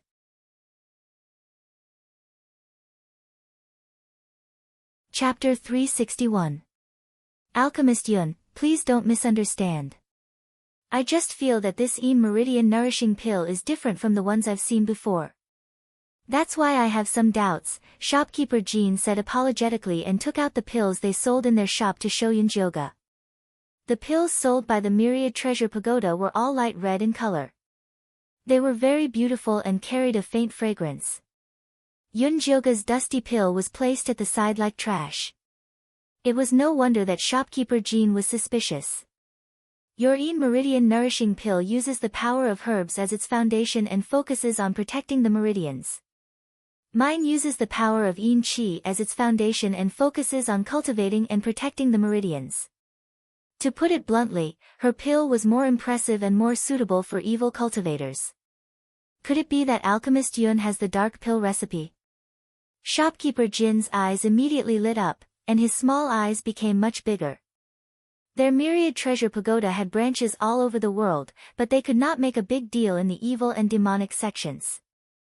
The root of the problem was that the alchemists they supported were mainly spirit alchemists. They could not concoct pills that were most suitable for the evil and demonic sections. Dark alchemists were eccentric and few in number. Most of them were supported by the evil and demonic sects themselves. It was too difficult to nurture them. If he could purchase a dark spirit pill recipe from this group of cloaked alchemists, not only could he increase the shop's sales, he might even be able to attract some loose cultivators. I'm just an errand boy. I'm just selling on behalf of a certain master. Yun Jiogo waved her hand. I wonder if Alchemist Yun can help me ask if that master is willing to give up that dark pill recipe. The price can be negotiated. Although Yun Jiogo was wearing a black cloak, shopkeeper Jean could still see that her cultivation was not very high. He did not believe that she was dark alchemist. Shopkeeper Jean should know dark alchemist's temper very well. If I go back and ask for you, I'm afraid I won't be able to come out alive. It's more practical to maintain our cooperation. Yun Jiogo lowered her voice. Although selling the pill recipe would make a lot of money, it would also be much more troublesome. Alchemist Yun is right. I was too rash. I wonder how many spirit jade you plan to sell it for. Although shopkeeper Jean felt that it was a pity, he knew that this matter could not be rushed. He had to establish a good relationship with this person first. Shopkeeper Jean, why don't you find an expert and give me a price? Otherwise, you will think that I'm being greedy. This batch of Meridian nourishing pills could only be sold at a good price if they were given to someone who knew their stuff. Shopkeeper Jean obviously did not know his stuff. You are right, Alchemist Yun. Shopkeeper Jean nodded and asked the waiter to summon Alchemist Chen. Alchemist Chen's temples were graying. He wasn't tall and there were 2 deep wrinkles at the corners of his mouth. He looked like a rigid person. Alchemist Chen, we have a batch of Meridian protection pills made from a dark elixir recipe. Please give us a price. Shopkeeper Jean said politely to Alchemist Chen. Alchemist Chen nodded expressionlessly. Then, he reached out with his shriveled hand and picked up a gray pill. He first sniffed it, then added some more. Finally, he asked the waiter to bring over a bowl of clear dew water to dissolve the pill. The clear dew water that was originally so clear that the bottom could be seen immediately turned into an incomparably dense gray, and there was even a gray gas rising up. That was the Yin Qi evaporating. Alchemist Chen dipped his index finger into the liquid and sucked on it. Then, he poured the liquid into his mouth and closed his eyes to rest. Yun Jioga frowned as he watched. He felt that this little old man was a little unreliable. High-grade medicinal pill. Alchemist Chen said with a straight face. Then, he turned around and left without looking at Yun Jioga. Alchemist Yun, the medicinal pills of our 10,000 treasure tower are 5 spirit master spirit stones for 1. The medicinal effect of yours is a little denser. How about 6 spirit stones for 1? Shopkeeper Jean asked with a smile. Sure. This price was within Yun Jioga's budget. 1 spiritual stone was equivalent to 1,000 spiritual jades. 100 medicinal pills would be 600 spiritual stones. 60,000 spiritual jades was a huge sum of money. Shopkeeper Jean was all smiles as he received the 100 pills and gave Yun Jioga 600 pieces of low-grade spirit stones. These spirit stones were each the size of a palm. They were completely transparent and had a faint blue tint to them.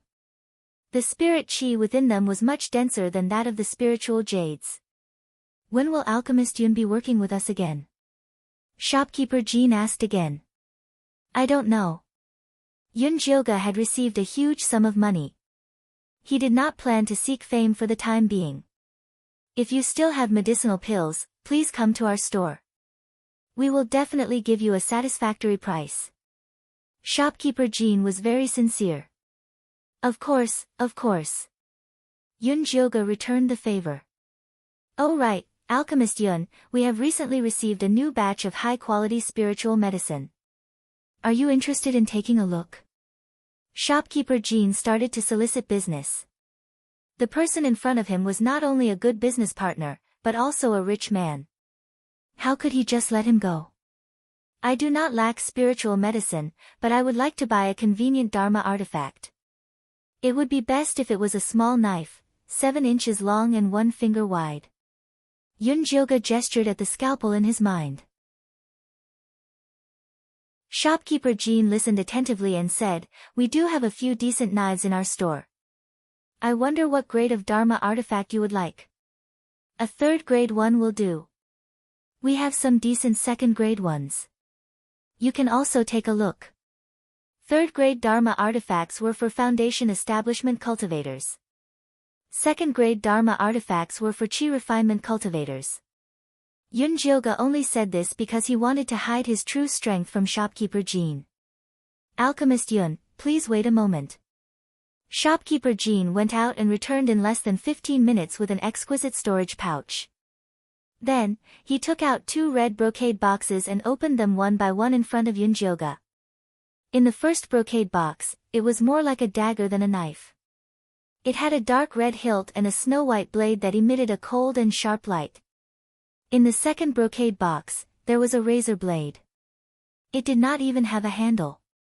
The blade was extremely thin and looked extremely sharp. These 2 knives are the most popular Dharma artifacts in our million treasure do. They are extraordinarily sharp. Even an elementary foundation establishment cultivator's protective spiritual barrier can be easily pierced through. Both of them cost 500 spirit stones. Shopkeeper Jean enthusiastically introduced them. "But I didn't buy it to make a weapon. I bought it to dig out flesh." Yunjioga was actually quite satisfied with these 2 swords. Unfortunately, they were too expensive. She still had to save up for travel expenses. So that's how it is. What you want is an evil artifact, right?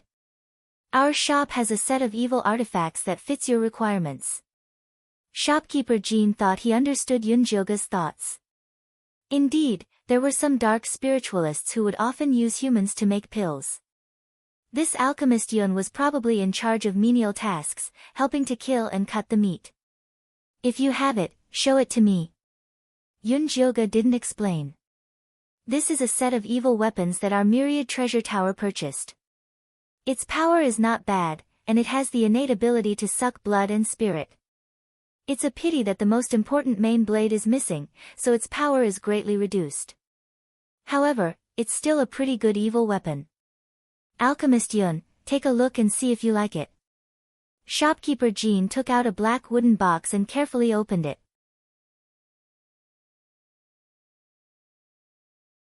Chapter 362. Inside the wooden box were 4 3-inch-long knives. They were not made of gold or iron, and had red rust spots on them. One look at them would make anyone feel uncomfortable. Yunjioga, however, felt that they looked familiar, as if they had met before. "The evil weapon you got from Bloodthirst sect is a set with this one." Zi Sheng whispered into Yunjioga's ear, "Buy it." Yunjioga then remembered the knife evil weapon.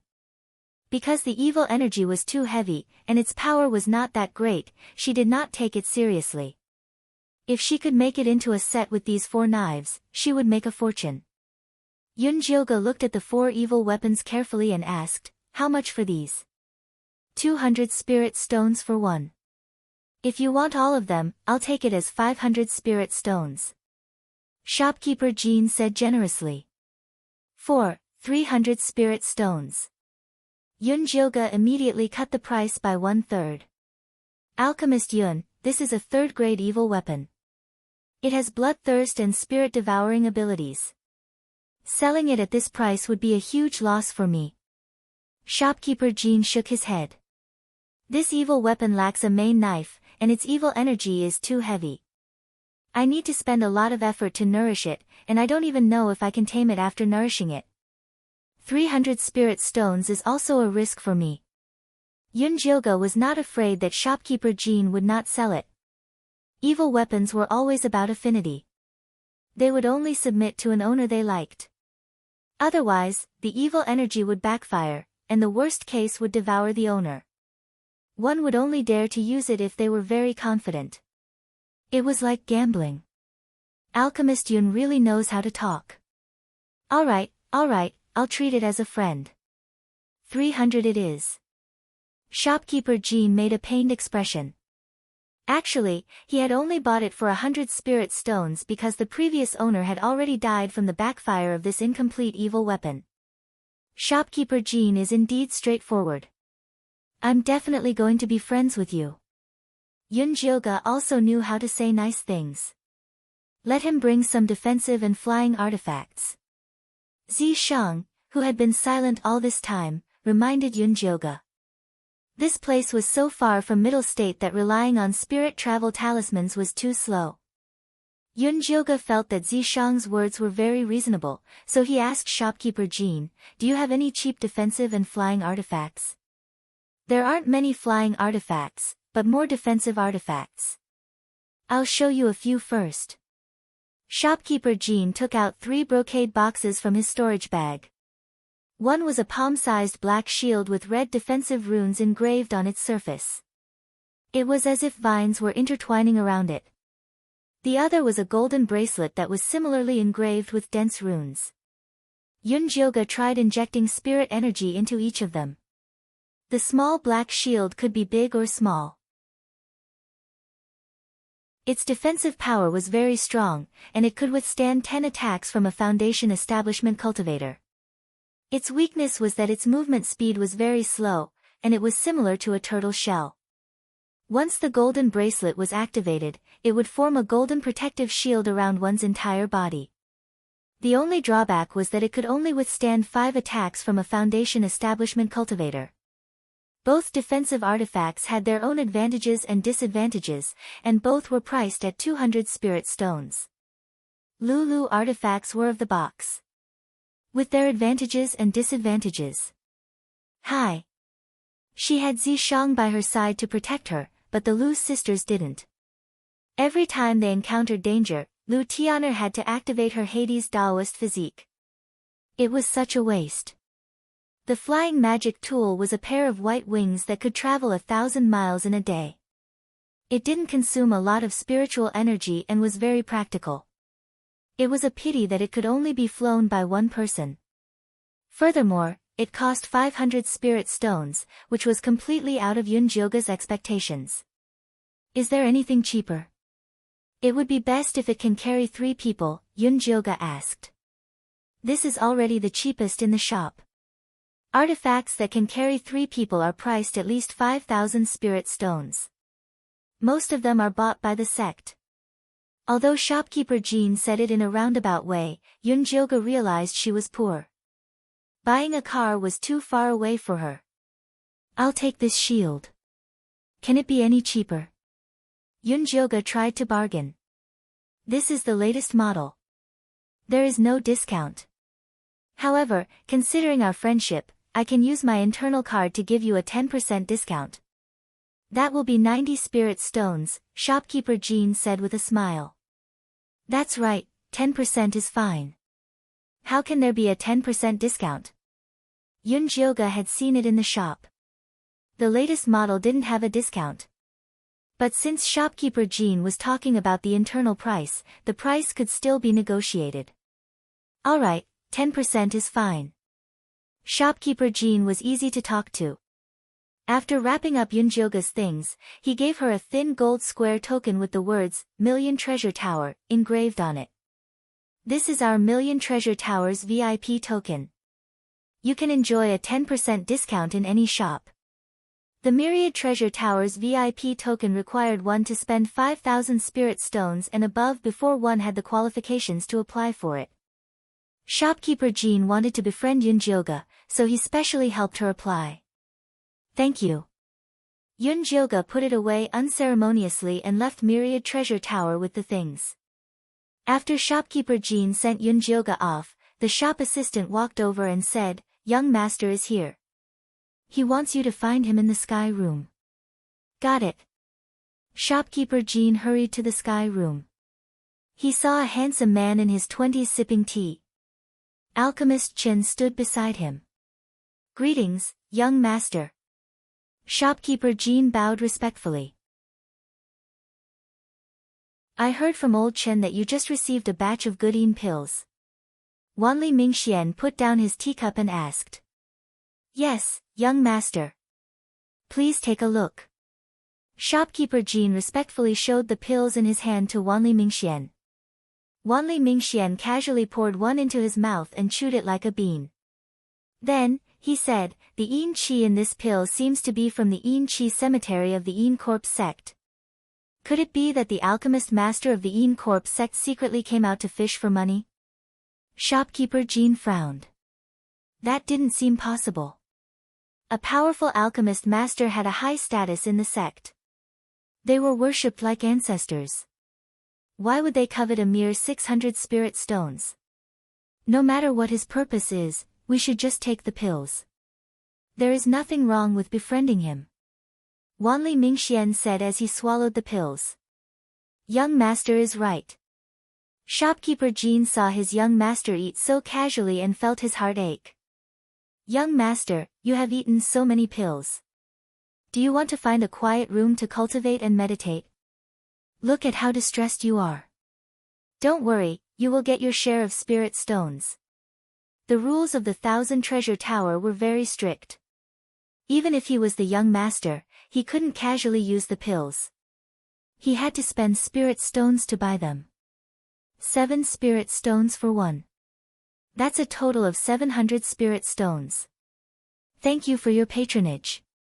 Shopkeeper Jean immediately put on a smile. Even his young master couldn't make a loss. 7 spirit stones for one. That's too much. Wanli Mingxian, who was eating happily, almost jumped up. Young master, these are superior grade pills. Old Chen personally appraised them. Shopkeeper Jean felt a bit wronged. If they were placed on the counter, 10 spirit stones for one would be easily sold.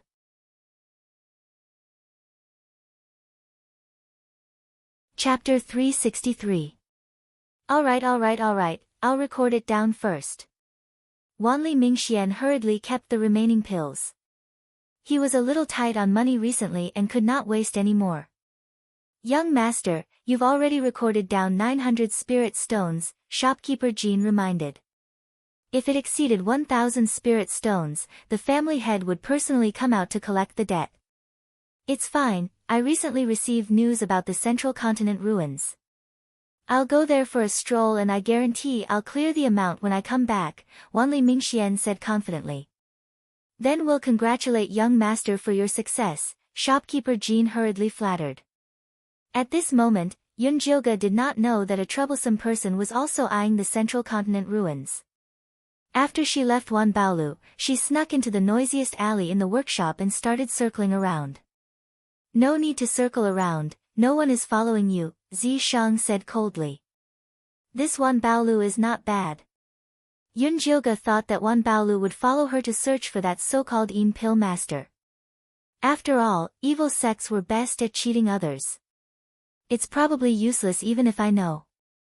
I might as well leave a good impression so that we can meet again in the future. Shopkeeper Jean seemed to be a very sensible person. Then let's have a good stroll and see if we can buy a better demon core for the Lu sisters. Yun Jilga started strolling excitedly. Zi Shang followed beside her indifferently. Occasionally, he would find some good things and guide her to buy them. Yun Jilga bought a rank 2 3-eyed demon monkey's demon core and a cheap paper crane before reluctantly leaving the workshop and returning to the cave abode. At this moment, the sky was already slightly bright. The defenses that Zi Shang set up around the cave abode showed signs of being touched. Needless to say, it was definitely done by Elder Mo Hua and Elder Bai Gu. They did not dare to make a move at the sect master peak, so they frequently sent their subordinates to harass her. They tried to create an atmosphere where she was being monitored at all times, wanting Yun Jilga to live in fear and panic. Unfortunately, their wishful thinking was wrong. Yun Jilga did not care about this small matter at all. After she returned to the cave abode, she took out the evil weapon knife that she obtained from Bloodthirsty sect. This knife was wider and longer than the other 4, and there were more red rust spots on it. It was obvious that it was the main knife. Yunjioga placed the main saber inside, and the other 4 small sabers immediately let out a buzzing sound. After flying together with the main saber into the air, they instantly combined into a foot-long, blood-red saber with a strong fishy smell. Good saber. Yunjioga could tell at a glance that the saber was extraordinary. He had really profited. Be careful. Zishang suddenly pushed Yunjioga away. The stool she was sitting on was immediately chopped into pieces by the blood-red evil blade. When the blood-red evil saber missed, it actually refused to give up and tried to attack again, but it was blocked outside by Zishang. What's going on? Yunjioga was extremely shocked. It thinks that your cultivation is too low, so it wants to kill you and find a new master. As Zishang spoke, he suddenly stretched out his hand and grabbed the hilt of the evil blade. Then, he flicked the blade with his finger. Buzz buzz buzz. The evil saber immediately let out a painful groan. The blood on the blade faded significantly, and it looked like it was on the verge of death. How dare you betray your master? Destroy it, Yunjioga said through gritted teeth. The evil saber trembled even more violently, and in a flash, it transformed into 5 small daggers. The leading dagger stood on the table, its tip slightly bent, as though it was apologizing. Sister, I brought you out of that filthy place, bloodthirsty sect, and helped you find your lost brothers and sisters. Is this how you repay me? Yunjioga put her hands on her hips and pointed at the dagger with her right hand as she cursed, my good intentions were wasted, but it was treated as evil. I might as well destroy it. Zishang, do it. The leading main knife trembled even more violently, and the 4 daggers behind it fell to the ground, as though they were begging for mercy. Forget it. Evil weapons are all inhumane. It's fine as long as they are useful. Zishang indeed felt that this set of evil weapons was not bad. They could be psychic with evil, and were much more useful than ordinary Dharma artifacts. Besides, with him by Yunjioga's side, these evil weapons would not be able to do anything. That's true. If you want to compare inhumane, you definitely won't lose to them. Yunjioga nodded approvingly. After all, she had bought it for 300 spirit stones. How could she bear to destroy it? All right, drip your blood to make it your master. Zishang pierced Yunjioga's finger and dripped his blood on the blade of the main knife. The 5 daggers flashed with red light at the same time, and a mental connection was established with Yunjioga. Keep. Yunjioga ordered, and the set of daggers obediently returned to her storage bag. After Yunjioga was done, she took out a communication amulet and sent a message to the Lu sisters. I have the Yao core. See you tomorrow at noon at the same place. The same place was the cave where Yunjioga had helped Lu Mei remove the curse source. Zishang had set up some formations there, and it was very safe. It could be used as a temporary residence for the Lu sisters. The Lu sisters quickly sent a reply, saying that they were waiting for her arrival. The next day, Yunjioga arrived at the cave on time and saw the Lu sisters already waiting for her inside. In just a short 10 days, the Lu sisters had not only reached the 5th chi refining layer, but their mental state had also undergone a large change. Lu Mei's face was filled with hostility and Lu Tian's body was covered in a faint ghost chi. This was a characteristic of someone who had killed people to refine their blood. But the biggest change was the cloth puppet Yin corpse sitting on Lu Mei's shoulder. Compared to before, it was simply a completely different weapon. The simple red clothes it was wearing had turned into an incomparably exquisite red silk. The sleeves and pants of its clothes were embroidered with exquisite gathering runes.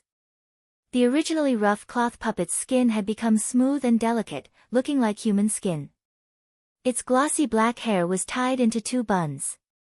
Its small round face still had a small mouth, but the teeth in its mouth were even sharper. It had already entered the human puppet stage. Where did you go? Yunjioga knit his brows. The 2 sisters didn't hide and instead went out to cause trouble. Did they really think they were some amazing people? We went back to the Lu family. Lu Mei took out a box of spirit jades from her storage bag and pushed it in front of Yunjilga. Senior brother, look at this and see if it's right. It seems like our harvest isn't bad. Yunjilga could tell with a glance that there were 20,000 pieces of spirit jades in the box. Other than the medical fees, he had also paid back the spirit jades he borrowed from her to buy the monster core. It's just bringing back our things. Lu Mei smiled, but her smile was filled with sadness. Her father had always doted on them since they were young. There were many things that shouldn't have been told to them, including the Lu family's secret room and treasure room. This time she and her little sister followed their memories to the Lu family and found the Lu family's treasure room. Although they couldn't bring back the most valuable things, they still made a profit. When they came out, they even threw a spiritual fire at that evil ant's place, enough for them to drink. Good job. Yunjilga couldn't help thinking back to when she was at the Yi family. In order to take back the things that belonged to the Yun family, she had fought hard for them. She felt that the Lu sisters were to her liking. That's right, senior brother Yunjilga, we found this in the Lu family. Lu Tian took out a brown wooden box like she was presenting a treasure.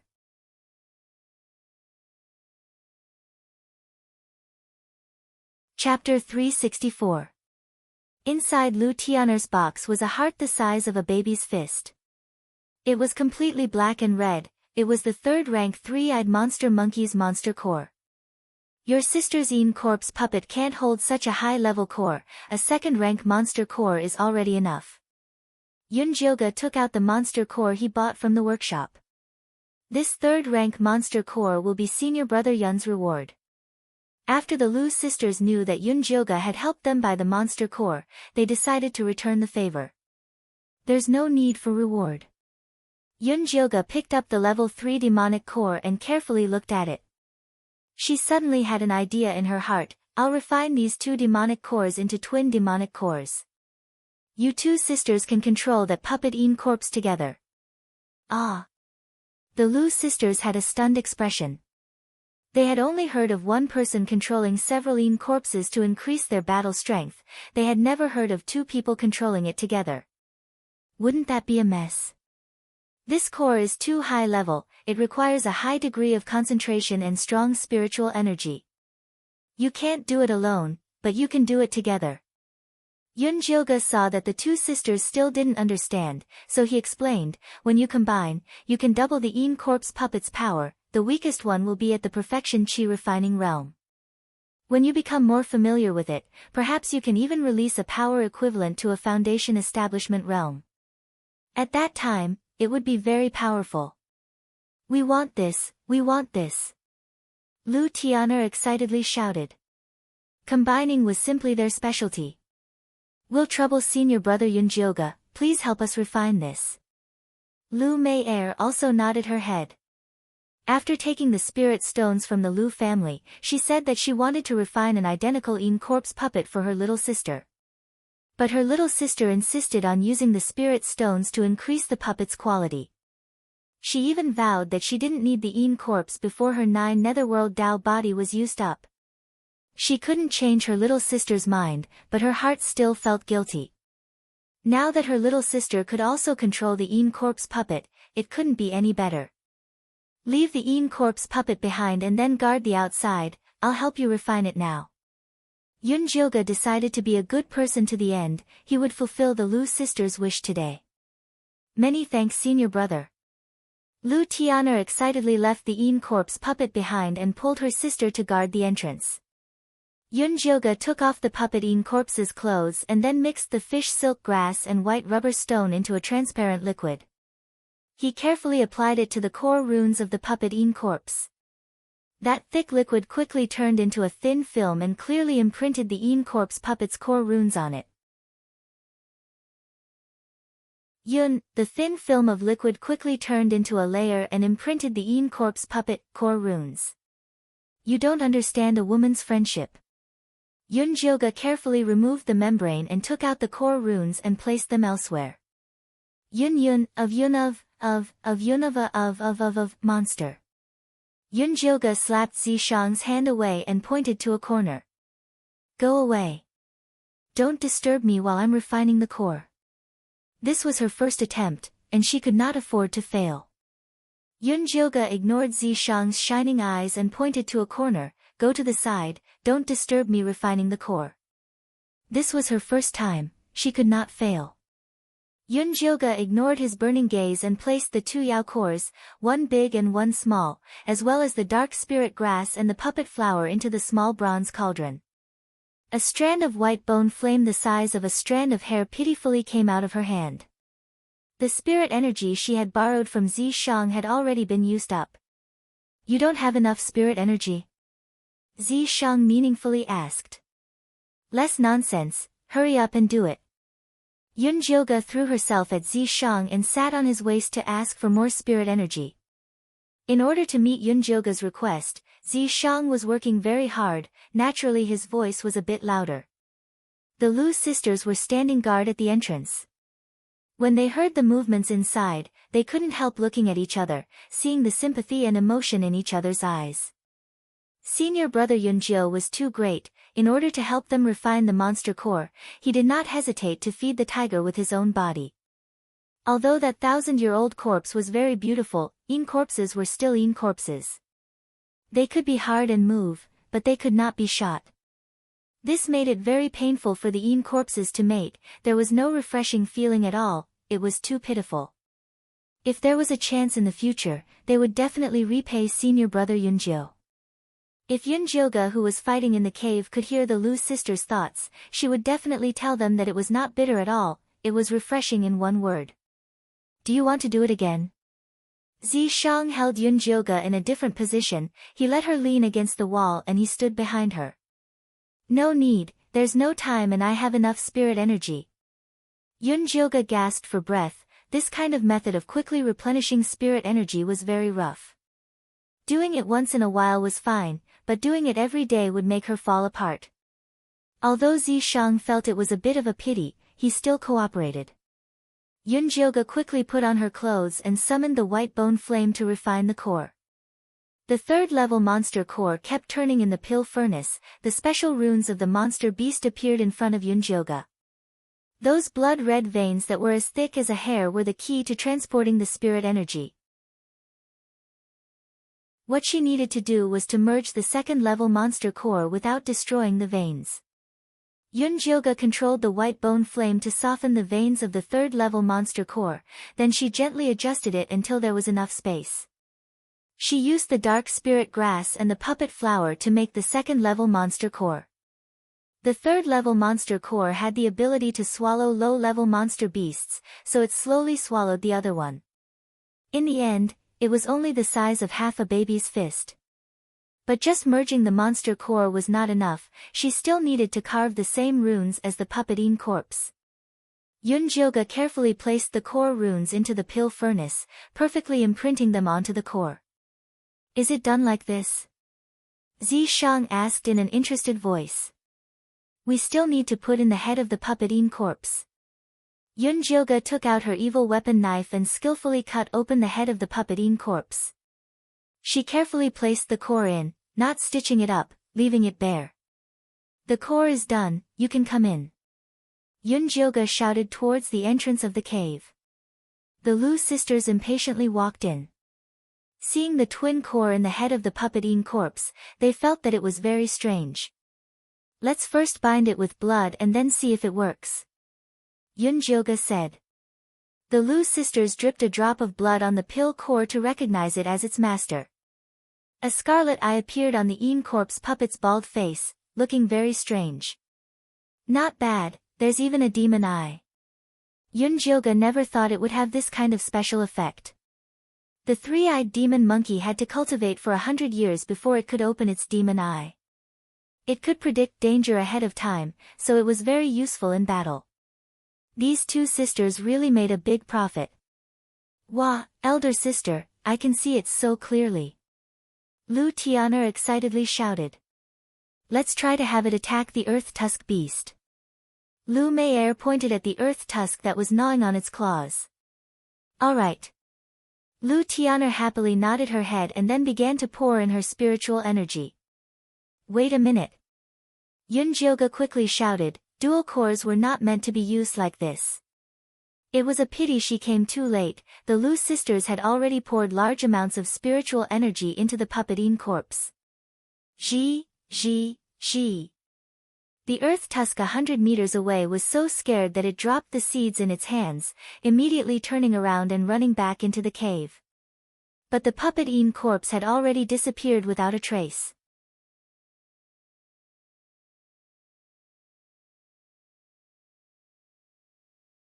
Chapter 365.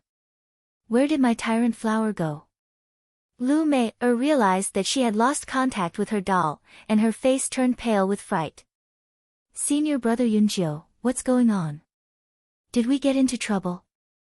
Lu Tian'er was very uneasy when she thought of the words, "Stop, just now." We'll talk about this later. Let's find your overlord flower doll first. Normally, Yunjiu would have ridiculed the name of the doll, but now there were more important matters to attend to. But I can't feel its existence anymore. Ever since Lu Mei had swallowed the incantation source, not only could she locate the traces of the demonic sect Old Freak, but her divine sense had also grown a lot. She was unable to find the overlord flower doll, so it was very likely that it had been destroyed. Don't worry, even if you can't find it, someone else can. Yunjiu looked at Zishang, who was hiding beside him, and asked, "Where did you see the puppet go?" "East."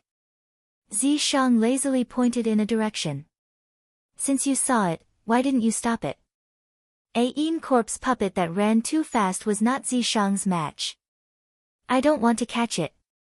Zishang shrugged. He had no interest in catching this stupid thing. Yunjiu was speechless. Zishang was getting lazier and lazier.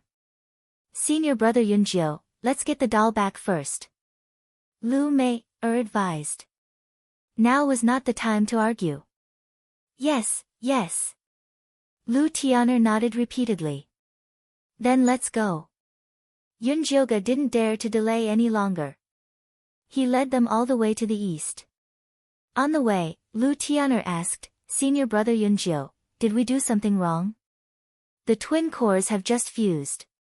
You have to familiarize yourselves with each other before you can work together. Otherwise, you will lose control," Yunjiu said. "When we get the overlord flower back, we will definitely cultivate properly." Lu Mei also understood such a simple logic, it was just that she was blinded by happiness. "There's a situation 100 steps ahead," Zishang reminded. Yunjiu slowed down and saw a handsome black-robed man standing under a large tree from afar. His left hand was holding the puppet Yin corpse and his right hand was holding the twin cores, looking at them in the sunlight. The Lu sisters saw their Yin corpses being destroyed and instantly lost all reason. 2 earth and yellow bone spikes shot out from the ground towards the man. Yunjiu also summoned his 4 black bone spurs and rushed forward to provide cover. All of this happened in the blink of an eye. Logically speaking, the man should have been caught off guard. However, he easily turned around and a pitch-black dagger appeared behind him, blocking the two's attacks. He was actually a Foundation establishment cultivator. "You are disciples of the Yin Corpse sect. After seeing this puppet, the Yin Corpse is yours." The man carefully looked at the Lu sisters and Yunjiu. Then, he pointed at Yunjiu and shouted in surprise, "If I'm not wrong, you're the lucky person from the Yin Corpse sect who obtained a 1,000-year living corpse. You're called Yunjiu, right?" Yunjiu narrowed his eyes. "I didn't expect myself to be so famous." "Of course. After all, you look too special. I recognized you at first glance." The man spread out his hands exaggeratedly and said, "Your great achievements in the Yin Corpse sect have already spread throughout the evil sects and demon sections. Especially your 1,000-year living corpse challenging 3 great elders alone, I admire it greatly. I don't know if this one has the honor of seeing the legendary 1,000-year living corpse." The man asked with a smile. "I'm afraid you won't be able to return alive." Yunjiu looked at Zishang, wanting him to make a move. However, Zishang shook his head and said, "This isn't a normal person. Killing him will be very troublesome." Yun Jioge finally noticed that Wanli Mingxian seemed to be laughing and laughing like he wasn't on guard. However, he was still maintaining a safe distance from them. She took a closer look, and discovered that although the black clothes Wanli Mingxian was wearing looked ordinary, they were all made of high-grade third-grade ice silk, and the runes were even secretly embroidered. Not only did it have a strong defense, but it also had the ability to conceal one's aura. The black earring on his left ear was made from meditation wood. It could calm one's mind and drive away evil energy. There was also the wrist guard, belt, shoes, and pendant, all of them were high-grade magic tools. He was clearly a nouveau riche. To be able to dress in such a low-key and luxurious manner, he definitely wasn't a normal inner sect disciple. No wonder Zi Shang said killing him would cause endless trouble.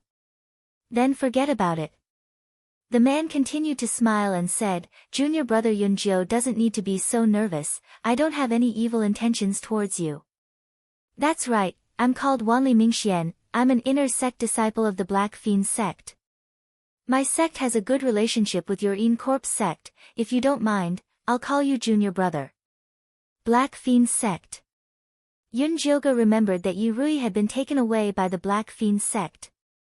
He didn't know what the current situation was. "Senior brother Yunjiu, this fellow stole our Yin corpse, we can't let him go so easily." The Lu sisters anxiously shouted. "This girl misunderstood, it was this Yin corpse puppet that suddenly attacked me, that's why I caught it." Wanli Mingxuan's handsome face revealed an expression of being wronged. A grown man acting like this didn't seem strange at all. "You can't just destroy it like this." Lu Mei'er loved the Overlord flower like it was her child. Her child being killed naturally made her hate him to the bone. "I didn't destroy it, I just felt that its core was very special, so I took it out to take a look." Wanli Mingxian said this as he placed the two cores back into the Yin corpse puppet's open head. His movements were very nimble and one could tell with a single glance that he was an expert. Lu Mei'er made a hand seal and the Yin corpse puppet seemed to come back to life as the demon eye appeared on its face. "Yeah, there's actually a demon eye. Where did you get this core? Introduce it to me alright." Wanli Mingxian excitedly shouted. "We got it from hell, you can go look for it there." Lu Mei'er immediately sent a killing order to the Overlord flower, wanting to kill Wanli Mingxian. She never thought that the Overlord flower would not move at all. "I'm sorry, I was afraid that it would run around, so I placed a curse on it." Wanli Mingxian smiled as he lifted the Yin corpse puppet's clothes, revealing the forbidden character on its back that was shrouded in black qi. "What do you want?" Yun Jioge knit his brows. If Wanli Mingxian dared to have ideas about the Yin corpse puppet, he couldn't let him go even if he offended the Black Fiend sect. "I don't want anything." Wanli Mingxian innocently said, "I've been interested in refining since I was young, so I wanted to meet this refining master." In order to show his sincerity, Wanli Mingxian took off the forbidden character on the Yin corpse puppet and threw it to Yun Jioge. Yun Jioge received it and carefully looked at it. He found that the two cores were undamaged and the Yin corpse puppet did not have any tricks on it, so he gave it back to the Lu sisters.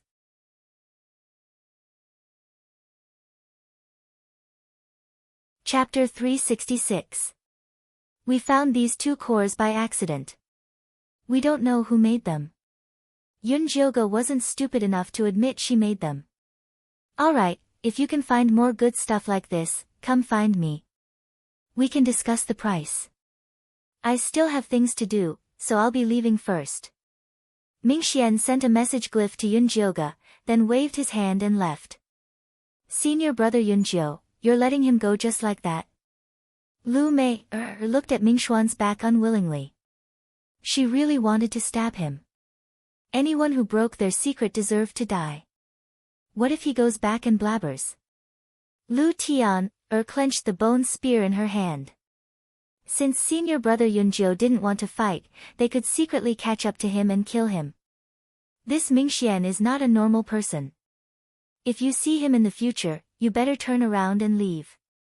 Yun Jioge saw the Lu sisters' faces and told them about Mingxuan's luxurious life. When the Lu sisters heard Mingxuan's body was full of treasures, they showed a pitiful expression. If they could rob a fat sheep like this, they'd be rich. An important character like him would have a divine sense seal placed on him by his elders. It can send back information about his situation before his death. If you don't want to face endless pursuit, you should dispel any thoughts that you shouldn't have, Yun Jioge warned. Senior brother Yun Jio, don't worry, we're just thinking about it. We won't do anything stupid. Lu Tian stuck out her tongue and finally gave up. Take this paper crane and the shield. After you get used to using the Overlord flower, go to the middle state and see what's going on. We'll meet up there. Yun Jioge still had to go back to Thunder Country, so it wasn't convenient for him to travel with the Lu sisters. Okay, we'll leave as soon as possible. The Lu sisters knew Yun Jioge was in a difficult situation at the Een Corpse sect, so they decided to go to the middle state as soon as possible to avoid wasting her time. Don't rush, safety first. Yun Jioge reminded. Although the Lu sisters' strength had increased greatly and they had Lu Tian's 9 Hell Dao body to protect them, they still couldn't let their guard down. Senior brother Yun Jio, don't worry. We value our lives. Oh right, can you help me see if this soul shock grass has sprouted? Lu Tian took out the small flower pot. The color of the red soil inside was even darker. Other than the frightened human face, the soul shock grass also had a little neck. How did you use it so fast? Yun Jioge looked up at Lu Tianer. If this continued, her netherworld Dao physique would soon be transferred to the soul-shocking grass. Just 2 or 3 times. Lu Tianer couldn't wait to get rid of her damned physique as soon as possible, so she used it unscrupulously. Although this flower pot can be used 98 more times, you should take it easy. Yun Jioge reminded. Don't worry, senior brother. I know what I'm doing. Lu Tianer put away the small flower pot with a nonchalant expression. It is getting late. I will be heading back first. You fellows should not stay in that cave anymore. Find a safer place. Yun Jioge was worried that Wanli Mingxian would come looking for them. Yes. The Lu sisters were very experienced in escaping. They had no less than 5 or 6 residences, so there was no need for Yun Jioge to worry. After Yun Jioge bid farewell to the 2 sisters, he returned to the Een Corpse sect and spent a few days preparing before informing Jin Chuan that he was going into seclusion. Although Jin Chuan was still cold and indifferent, he still recorded the words, seclusion, on the disciple register for her. Just like that, Yun Jioge secretly left the Een Corpse sect and headed towards Thunder Country. 7 days later, at the entrance of Thunder Country's Shangjing city, Yun Jioge covered his corpse-poisoned face and disguised himself as a handsome young master. He waved his fan and walked into the city, heading straight to the entrance of the Yun mansion. The majestic black board was still hanging high above, and the 2 words, Yun Mansion, shone brightly. Do you plan to swagger in like this to find Mother Qing? Zi Shang stood beside Yun Jioge and asked. I'm not that stupid. Yun Jioge came back this time to take a look. If he had nothing to do, he would secretly leave a letter for Mother Qing before going to find Yi Yu. At this moment, the door of the Yun mansion creaked. A little over 7 years old, wearing a golden crown and a brocade robe, with a round head and chubby head, walked out from inside with his head held high. Behind him was a large group of servants, and Pearl was among them. She was carrying a heavy food container as she followed behind the group. Her expression was haggard, and her eyebrows were full of worry. She was not as carefree as she was when Yun Jioge was around. She was cute, and she was wearing the green robe of a third-rank servant girl. Walk faster. If you disturb the young master's show, I'll teach you a lesson. A tall and skinny servant girl beside the little fatty turned around and scolded Pearl impatiently. Yes.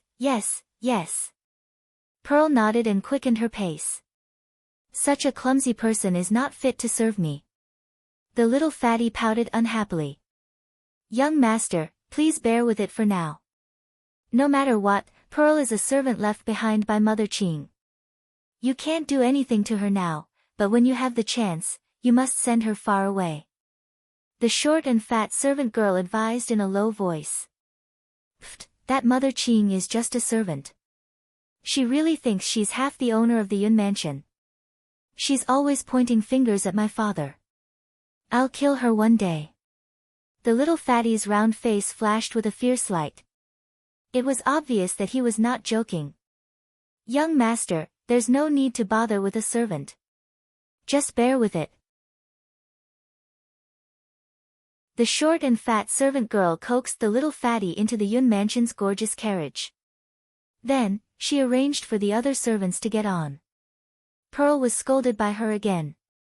Finally, she was shoved together with a group of rough servant girls. Yun Jioga's face suddenly sank. He never expected to see such a scene. He didn't know where this little fatty came from. He dared to call Mother Qing a servant in the Yun mansion. He even used her personal servant girl, Pearl, as a lowly servant. How dare he? It seems that someone has taken over the Yun mansion. Zi Shang looked like he was watching a good show. The human race was interesting. I'd like to see how firmly he can take over. Yun Jioga originally planned to sneak in to find Mother Qing at night, but she couldn't wait any longer. Most of the servants in the Yun mansion were ordinary people. She directly hid her figure and walked in with Zi Shang. After not seeing each other for more than 2 years, there were many servants in the Yun mansion. It was crowded, but Yun Jioga didn't recognize many of them.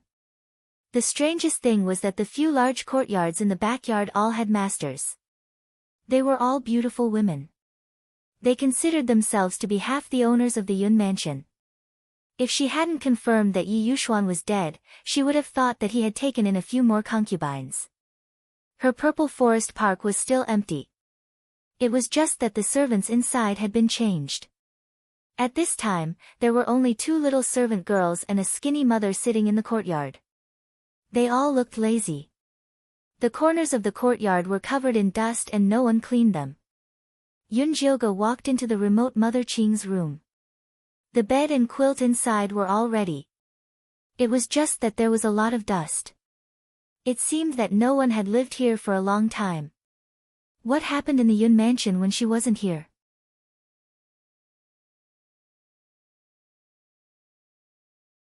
Chapter 367. What are you doing? There's so much dust in the yard and no one cleans it. Let's see how you explain this to eldest miss when she comes back. A familiar voice sounded in the yard. Yun Jioga stood outside the window and saw it was Yu Dai. The little girl had grown into a slender and elegant young lady. She wore an old green robe and looked extremely beautiful. She was already at body refinement realm level 9. You're being wronged, Miss Yudi. We clean the yard every day, but we only have so many people. We have to go out and help the people in sprinkling yard from time to time. We really can't take care of it all, the skinny mother complained. That's right, eldest miss hasn't come back in 2 years. Who knows when she'll come back? It's useless even if she comes back. This Yun manor already belongs to eldest young master. The 2 servant girls also muttered.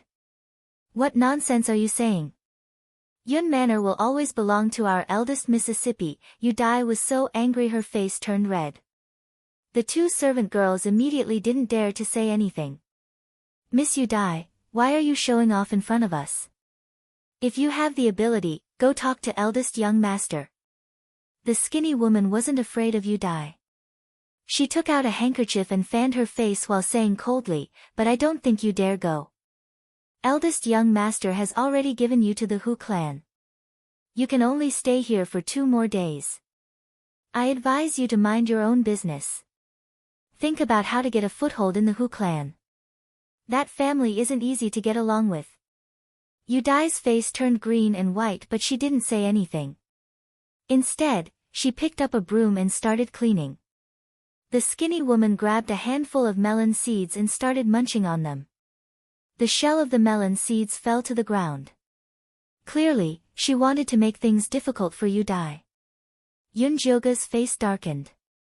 She didn't think that in the 2 years she left, Yun Manor would be occupied by a group of outsiders.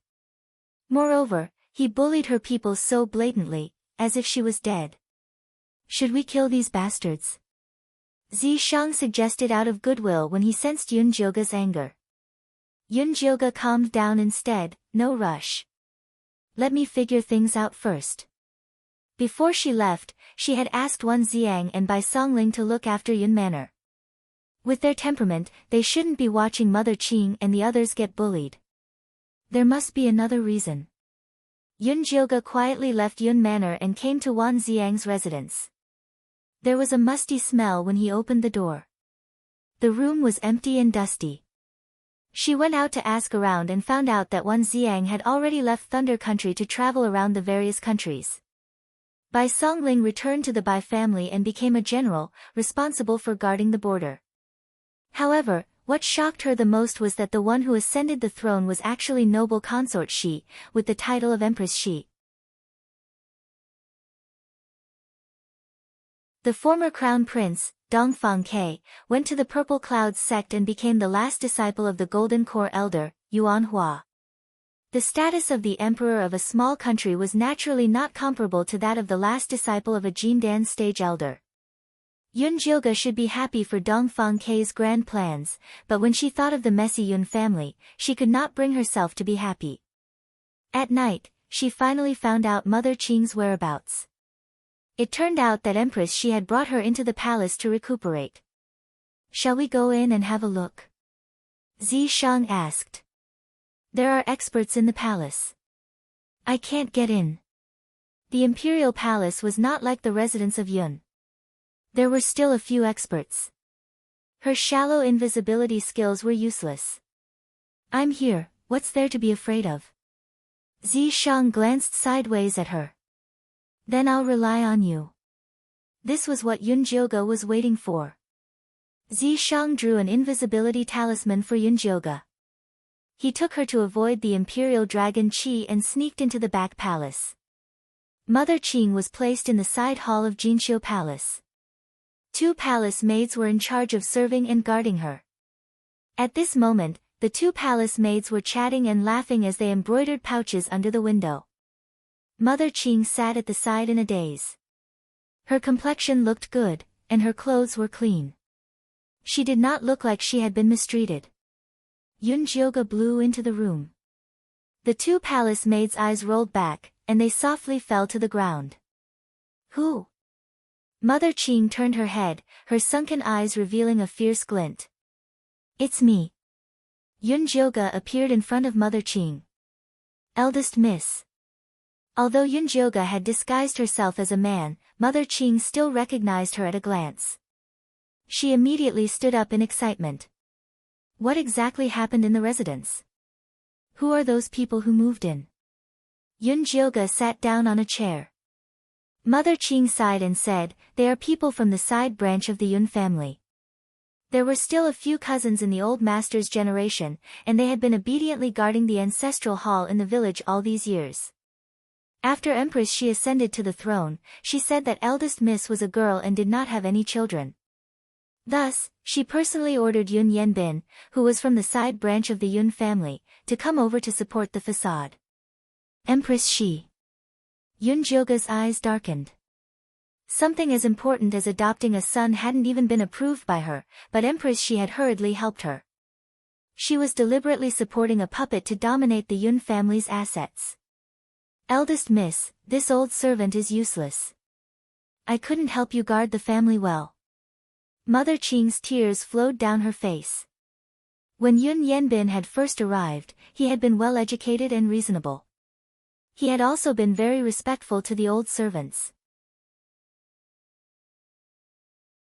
After gaining power, he had married a few wives and concubines, supported them, and interfered in the management of the backyard.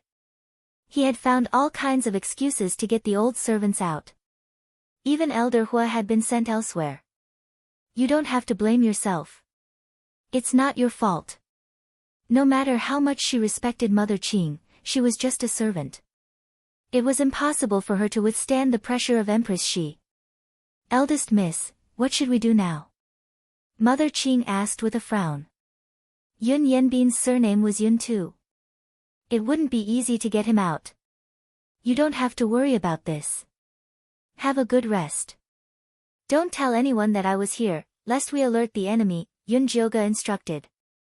Yes, I understand. Mother Qing nodded repeatedly. Yun Jioga left the side hall of Jinxiu Palace and looked at the Palace of Heavenly Purity from afar. That was Empress Shi's residence. What do you plan to do? Zi Shang asked. When Yun Jioga was treating Empress Shi and expelling the poison, he didn't have enough demonic power to transform. Although he was either sleeping or cultivating in the imprint most of the time, he knew that Yun Jioga and Empress Shi had a good relationship. Since she's heartless, don't blame me for being unjust, Yun Jioga said coldly. In the imperial study of the Palace of Heavenly Purity, the palace lanterns were hung high. Empress Shi was wearing a dragon crown with 9 pearls and a bright yellow dragon robe. She was examining the memorials. Nanny Zhou was no longer beside her. There was only Aunt Hong Xiu. Your Majesty, it's late. Please take a rest. Aunt Hong Xiu said carefully. Okay, rest. Empress Shi put down the memorials in her hands, pinched her brows, and walked toward her bedroom. Yun Jioga stood in the shadows and looked at the sharp and domineering Empress Shi. She had the elegance of a great empress, and she felt extremely unfamiliar. The woman who held her hand and called her Jioga in the courtyard of the Prince of Dongling Palace would never return.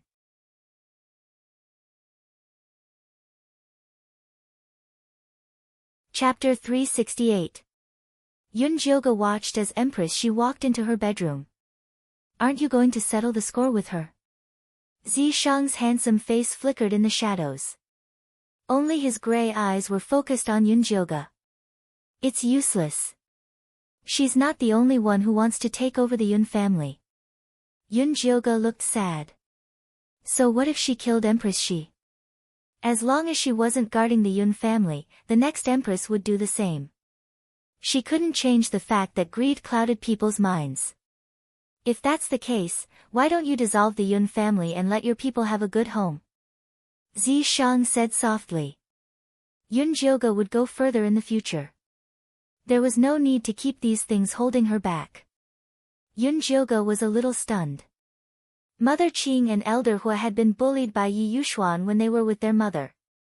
Then, she was bullied by Empress Shi again. She had been suffering with the Yun family for most of her life.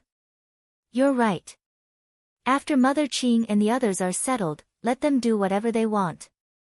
She had already taken away all the valuable things in the Yun family. What was left was just the old house and some shops. The silver was worthless in her eyes. It didn't matter if they were given to the side branches of the Yun family. It's not suitable for you to do this. Why don't you go to Yi Yu? Aren't you going to give Yi Yunji to him? Zi Shang said patiently. Yun Jioga nodded. You're right. Let's go.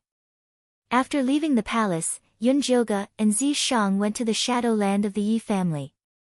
The sky was bright. Golden sunlight shone on the mountaintop. The empty valley in front of them was silent. There were rows of tombstones on the desolate yellow slope. The tombstones at the top were the ancestors of the Yi family. At the bottom was a row of new tombstones. They were the tombstones left behind after the Yi family was exterminated. The shadow land was under the tombstones of the ancestors. Yun Jioga followed the clues left by Yi Yu and walked to the tallest tombstone in the middle. Excuse me. Yun Jioga cupped her hands and bowed. Then, she grabbed the tombstone and twisted it 3 times. With a soft hum, the ground beneath her feet became empty, and she fell straight down. Zi Shang followed unhurriedly. They landed in an empty cave with Yun Jioga in his arms. Above the cave was a row of stalactites that emitted a beautiful light. There was a pitch-black hole in front of him. It looked like the gaping mouth of a monster, and a gust of cold wind blew out of it. This place is interesting. Zi Shang glanced at the cave entrance and pulled Yun Jioga's hand. Jioga. Yun. Is there a need to be so serious?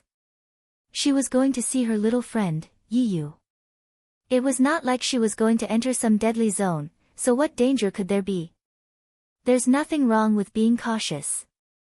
Zishang gripped Yunjioga's hand tightly and refused to let go. All right. Yunjioga stopped resisting and followed Zishang into the pitch-black cave. Yunjioga was drowned in darkness the moment he took a step inside. There was no sound at all. It was as if he had been deprived of his sense of sight and smell. If not for the warmth coming from the purple deceased sword, Yunjioga would not have known where he was. The Shadowland is so well hidden. Why didn't the Yi family escape here when they were exterminated? Yunjioga asked Zishang. But she found her voice swallowed by the darkness. She squeezed Zishang's hand and tried to send a voice transmission to him. But she found her 5 senses were sealed. She couldn't even send a voice transmission. This was too strange. Yunjioga stopped and reached for her storage bag. She wanted to take out a bone spear to protect herself. But she found that she had lost contact with the storage bag. It felt like she was a blind ghost. She couldn't touch anything. She couldn't see anything. It made her tremble from the bottom of her heart. Yunjioga panicked. She tugged at Zishang's hand and asked him to take her away from this place. She didn't expect Zishang to let go of her hand. Sounds of fighting could be heard in the darkness. Zishang, where are you? Yunjioga waved her hands to help. But she couldn't touch anything. Fortunately, not long after, Zishang took her hand again and walked outside.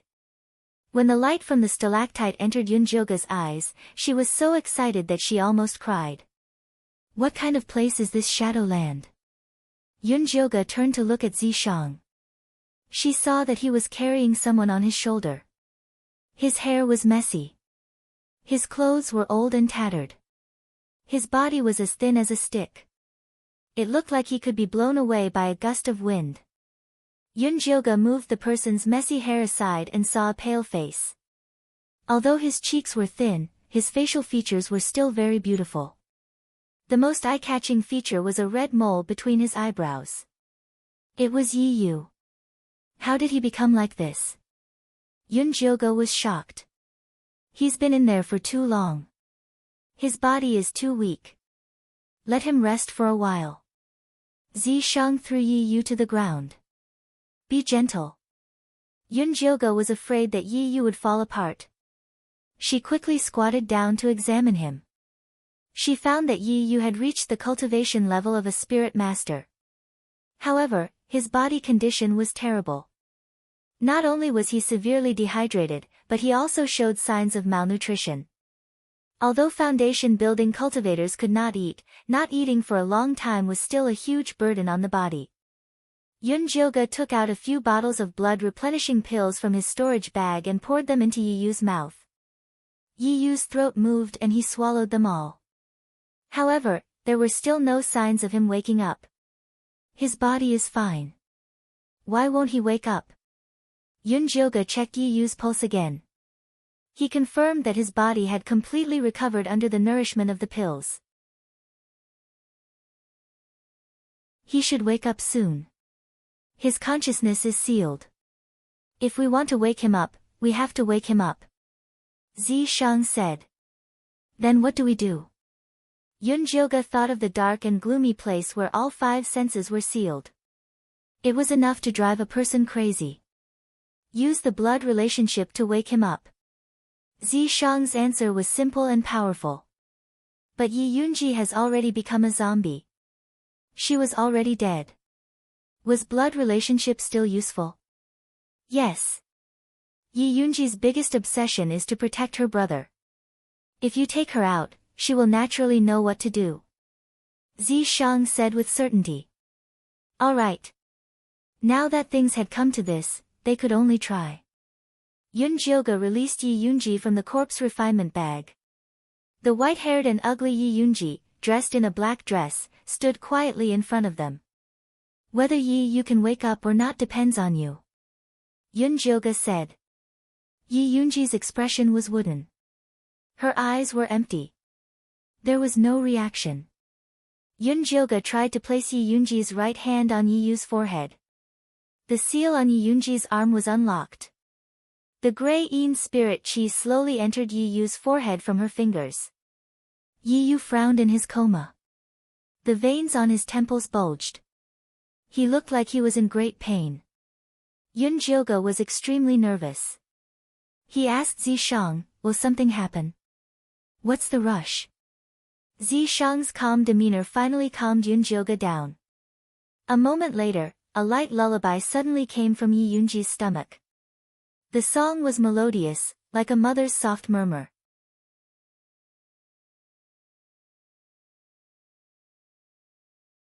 Chapter 369. When Yi Yu heard the song, his furrowed brows gradually relaxed and his expression became peaceful. How can she sing?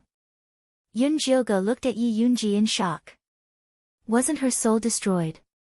She's a zombie. What's so strange about her singing? Some powerful zombies can even use sound wave attacks to kill without leaving a trace, Zishang said calmly. All right. Yun Jyoga admitted that she was being too surprised. She lowered her head to observe Yi Yu's pale face. After a while, she looked up and asked Zishang, Yi Yunji has a Yin physique. Is Yi Yu the same? No, he just has a pure martial practitioner physique. Zishang shook his head. That's good. Yun Jyoga sighed. In the past, she thought that people with special physiques were lucky. Now she knew that treasuring a jade ring was a crime. If one couldn't protect themselves, they would only become meat on the chopping board of the strong. The Lu sisters and Yi Yunji were living examples. Yi Yunji's singing gradually stopped. Yi Yu's eyelashes began to tremble. His eyeballs rolled under his eyelids before he slowly opened his eyes. You're awake. How do you feel? Yun Jyoga asked with concern. Who are you? She didn't expect Yi Yu to look at her with vigilance. It's only been 2 years and you've completely forgotten about me? Yun Jyoga's voice returned to normal. She couldn't do anything about her appearance. The illusion grass was too powerful. No matter how she disguised herself, she still looked like a man. Young miss. Yi Yu's voice was still hesitant. It seemed that he still didn't believe her. After all, the handsome young man in front of him didn't look like a woman at all. You don't believe me, but you should believe him. Yun Jyoga pointed at Zishang, who was leaning against the tree and acting cool. Although Zishang was still in his gray hair and eyes, his powerful aura was unparalleled. Yi Yu was completely relieved. He smiled at Yun Jyoga and said, I didn't expect you to come back so soon. 2 years. I think you've been living too long. Thinking of this, Yun Jyoga hurriedly asked, what the hell is that shadow land? You almost died there. It's a sacred place for cultivation in our tribe. Yi Yu scratched his head and said somewhat embarrassedly, however, only after becoming a spirit master can one enter to cultivate. It has already been 50 years since anyone from our clan has entered. You're really not afraid of death. Yun Jyoga remembered that when they separated, Yi Yu was only an intermediate spiritualist, which was equivalent to the 5th stage of Qi refinement. At that time, he dared to enter the trial ground for foundation establishment cultivators. The ignorant are truly fearless. I didn't expect the shadow lands to be so powerful. Yi Yu also felt a little scared. Not long after he entered the shadow land, he gradually lost his 5 senses and consciousness. In the end, he couldn't even leave and could only hold on inside. It was also his good luck that he managed to hold on until his savior arrived. If Yun Jyoga had come a year later, he would probably only be able to collect his corpse. No matter how powerful a foundation establishment cultivator was, it was impossible for him to abstain from eating for 3 years. If there's a next time, I'll see who's going to save you. Yun Jyoga cursed. Yi Yu smiled in embarrassment and changed the topic. No matter what, I'm already a spirit master, so I should be able to go to the Yin Corp sect. There's no need to go, your sister has already passed away and was buried in a sea of flowers. Before she died, She told me to give this Een corpse to you. Yunjioga called over Yi Yunji, who was silently guarding him. A sea of flowers. Yi Yu didn't feel the pain and excitement that Yunjioga imagined.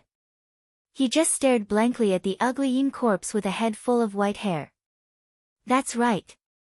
Yunjioga carefully looked at Yi Yu. Could it be that he discovered something? Just now, I dreamt that my sister came to say goodbye to me. She left very peacefully and told me not to be sad for her and to live a good life. Yi Yu revealed a smile. He didn't mind the ugly appearance of the Een corpse in front of him. Instead, he very gently stroked her white hair and said softly, "In the future, I'll call you Xiaoji." Yunjioga let out a sigh of relief and handed him the corpse refining bag. "In the future, treat her well and she will protect you for a lifetime." "Many thanks." Yi Yu took the corpse refining bag and put Xiaoji in according to Yunjioga's instructions. "When you're better, help me do something. Help Mother Qing, Jinzhu, Yudi, and Old Hua." Yunjioga simply explained the current situation. "You want to disband the Yun family?" Yi Yu was shocked. "Wherever I am, the Yun family will be there. Now that it only exists in name, it's better to disband it so they don't have to think about it anymore." Yunjioga made her decision. Yi Yuxuan and the others were dead, Yi Rui had left, and her grandfather was still missing. Her grudges in the Thunder Country had already disappeared, so this was it. "All right, I'll definitely help you." Yi Yu solemnly nodded. "You'll be free from now on." The contract she signed with Yi Yu before was now invalid. "I've always been free." Yi Yu smiled. The young miss had never ordered him to do anything, so he was indeed very free. "That's good. Live the life you want from now on." Yunjioga replied with a smile. "I won't be saying goodbye to them. Tell them to take care of themselves for me." There was no need to scare them in her current state. "I will." Yi Yu nodded again. "Goodbye." Yunjioga waved her hand and went on her way in a carefree manner. She still had a long way to go. As long as Yi Yu and the others continued to cultivate, they would have a chance to meet again. Yi Yu looked at Yunjioga's gradually disappearing figure, but he didn't feel sad at all. Although the young miss didn't need him now, he wouldn't slack off. He had to continue cultivating. I'll go to the 100,000 mountains to find Luo Tian and Juni Chen. I wonder how they're doing now. But before that, I still have to complete the task that the young miss gave me. Yi Yu's return to Shangjing as a spirit master shocked the entire Thunder Country. Although there were a few spirit masters in the Thunder Country, they were all old men and women. There weren't many as young as him, so he definitely had a bright future. Empress Shi also sent someone to contact him. She wanted to meet him in person and try to rope him in. Yi Yu only sent a sentence to Empress Shi. "I'm not interested in people who bite the hand that feeds them and burn their bridges." Empress Shi didn't dare to say anything. Not long after, Mother Qing disappeared from the palace and appeared in her hometown in Suzhou, thousands of miles away. She was conferred the title of matriarch by her niece and nephew. Elder Hua, who was patrolling the shops outside, officially resigned from his position as the old butler of the Yun family. He established a small martial arts school in his hometown and took in a few good disciples. Yu Dai originally wanted to marry Yu Dai as a concubine, but she said she couldn't match her status. She personally came to apologize and returned the slave contract. Yu Dai tore the slave contract and found a small shop in Alchemy City with Hua Dai's spirit tablet. She started a medicine business, specializing in bone-opening medicine. Her business grew bigger and bigger. Jinzhu got rid of her slave status and returned to her hometown. She married her childhood sweetheart and bought a dozen acres of fertile land, becoming a local tycoon. When Mother Qing and the others were properly settled, Yunjioga had already set off for the Central Plains.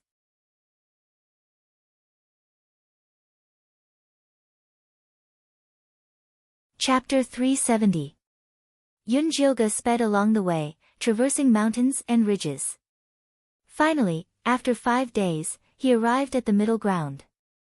She still maintained the appearance of a young man, with the sword pellet that Bailey Moyun had given her hanging on her waist, and a spirit sword on her back.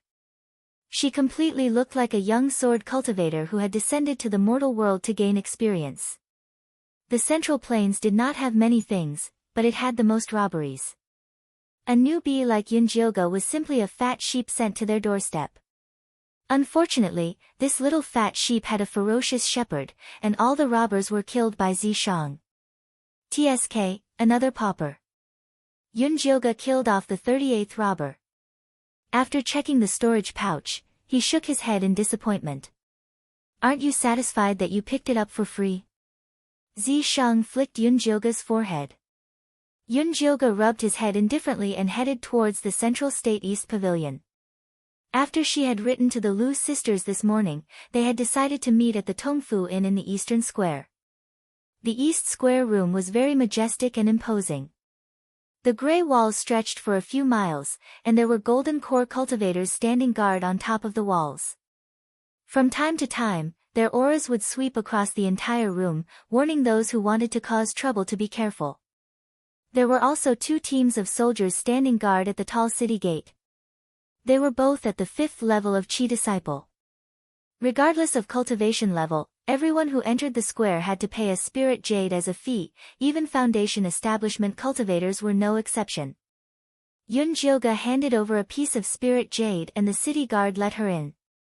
The streets inside were bustling with people coming and going. One of them wore a black cloak, and it was obvious that he was a cultivator from an evil sect. There were also decent people who carried spirit swords or talismans on their backs. The shops on both sides of the street were also selling a complete range of items. Spirit pills, Een pills, spirit artifacts, Dharma artifacts, evil artifacts, there was everything one could think of. Yunjioga was dazzled by the variety. She looked around as she walked. When she passed by a talisman embroidery shop, she went in and bought a set of 3 black cloaks. This cloak was embroidered with the talisman markings of Chi restraining, illusion, and spirit concealment. Not only was it able to conceal one's appearance and figure when worn, it was also able to conceal one's true cultivation. 20 spirit stones for one was not cheap. Yunjioga rolled up her sleeves and haggled for a long time. She only managed to reduce the price to 15 spirit stones per item. It was so expensive that she felt her heart ache. But no matter how expensive it was, he had to buy it. After all, Zishang only knew how to carve and not embroider. He even despised the idea that only women were good at embroidery. By the time she arrived at Tongfu Inn, the sky was already dark, but the Lu sisters hadn't arrived yet. How much is the accommodation? Yunjioga asked the stout innkeeper.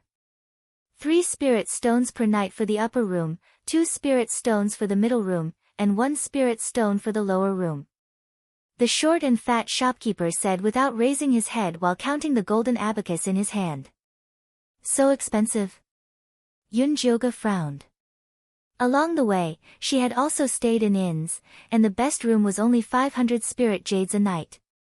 However, the superior room here was actually 3,000 spirit jades. This was daylight robbery. Dear customer, our superior room here is very rich in spirit chi, which is very convenient for cultivation. Moreover, recently our central continent has been very short on housing, and now there are only a few rooms left. If you don't hurry up and book a room, I'm afraid there won't be any room left. The innkeeper raised his head and looked at Yunjioga, revealing a meaningful smile. It is very dangerous for us in the central state not to stay in an inn at night. Yunjioga was not afraid of danger, but she was afraid of missing the Lu sisters. However, there were indeed many people in this inn, and the lobby downstairs was basically full. Alright, give me a middle room. Fortunately, she had robbed quite a few people on her way here, or else she really couldn't afford to stay here. Alright, a middle room. Dear customer, do you want to eat downstairs or in the guest room? Our inn's spiritual cuisine is also very good. The innkeeper's attitude was much warmer. Downstairs then. Yunjioga's gaze swept across the crowded lobby. This was a good place to obtain information. Alright, little Lin, take this customer to the 7th middle room. The innkeeper gave Yunjioga a token and had the inn's waiter take her upstairs. This middle room was quite spacious, and the furnishings were very clean and tidy. There were even a few water spirit flowers in the corner, and the faint spirit qi in the air was not bad. However, it was not good for cultivation. Yunjioga was not in a hurry to go downstairs. Instead, she sent a message to the Lu sisters, saying that she was staying in the 7th middle room. The Lu sisters quickly replied, saying that they would be back in an hour. Yunjioga put down the communication talisman and asked Zishang, who was sitting at the table drinking tea, "Are there any dangerous people in this inn?"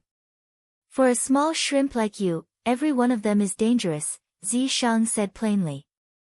It wasn't that he looked down on Yunjioga, but chi refinement cultivators like her who came out alone had all died on the way. "Don't I have you?" Yunjioga giggled and hugged Zishang's shoulder. During this period of time, Zishang's personality had changed, and he no longer flirted with Yunjioga. His personality was much more mature, and Yunjioga began to call him brother. She was getting more and more used to her identity as a man. There are many foundation establishment cultivators downstairs, and they have a few chi refinement disciples with them. Take a closer look later, you might be able to see something. Zishang put down his teacup and began to advise Yunjioga. "I'll go down now." Yunjioga was instantly interested. The lobby was almost full, and Yunjioga finally found a corner with great difficulty. The moment he sat down, a middle-aged foundation establishment cultivator with a long sword on his back and 3 strands of beard on his chin walked over and asked, "Little brother, is there someone sitting here?" "No, please take a seat, senior." Yunjioga replied politely, but his heart was on guard. In this world where the one with the biggest fist had the final say, cultivation represented everything. Foundation establishment cultivators had always looked down on chi refinement disciples, and their tone was either condescending or bossy. There were no exceptions. It was really unusual for this middle-aged man to be so polite to him. "My surname is Lin. May I know your surname, little brother?" The middle-aged swordsman asked while stroking his beard. "My surname is Yun." Yunjioga replied simply. "Seeing that you have a long sword on your back, I see that you're also a fellow Taoist." The middle-aged swordsman and Yunjioga exchanged a few words, and then pretended to ask casually, "The rent here isn't cheap. It's a bit of a waste for little brother to live alone. I have 2 friends who will come over later." Yunjioga said. "Oh, are they also sword cultivators?" "No." Yunjioga shook his head. "Little brother, don't be nervous. I mean no harm. It's just that when we're outside, we must unite as fellow Taoists." The middle-aged swordsman said a bunch of nonsense again, and then got to the point, "I have an errand here that requires chi refinement disciples' help. I wonder if little brother is interested." "Oh, what errand is it?" Yunjioga raised his eyebrows and asked. "Do you see those chi refinement cultivators?" The swordsman in the middle signaled Yunjioga to look at the lobby with his eyes. "Here comes the meat show." Yunjioga perked up and quickly asked, "I see them. I didn't expect so many seniors to bring their juniors here to cultivate. Is there something special happening here?"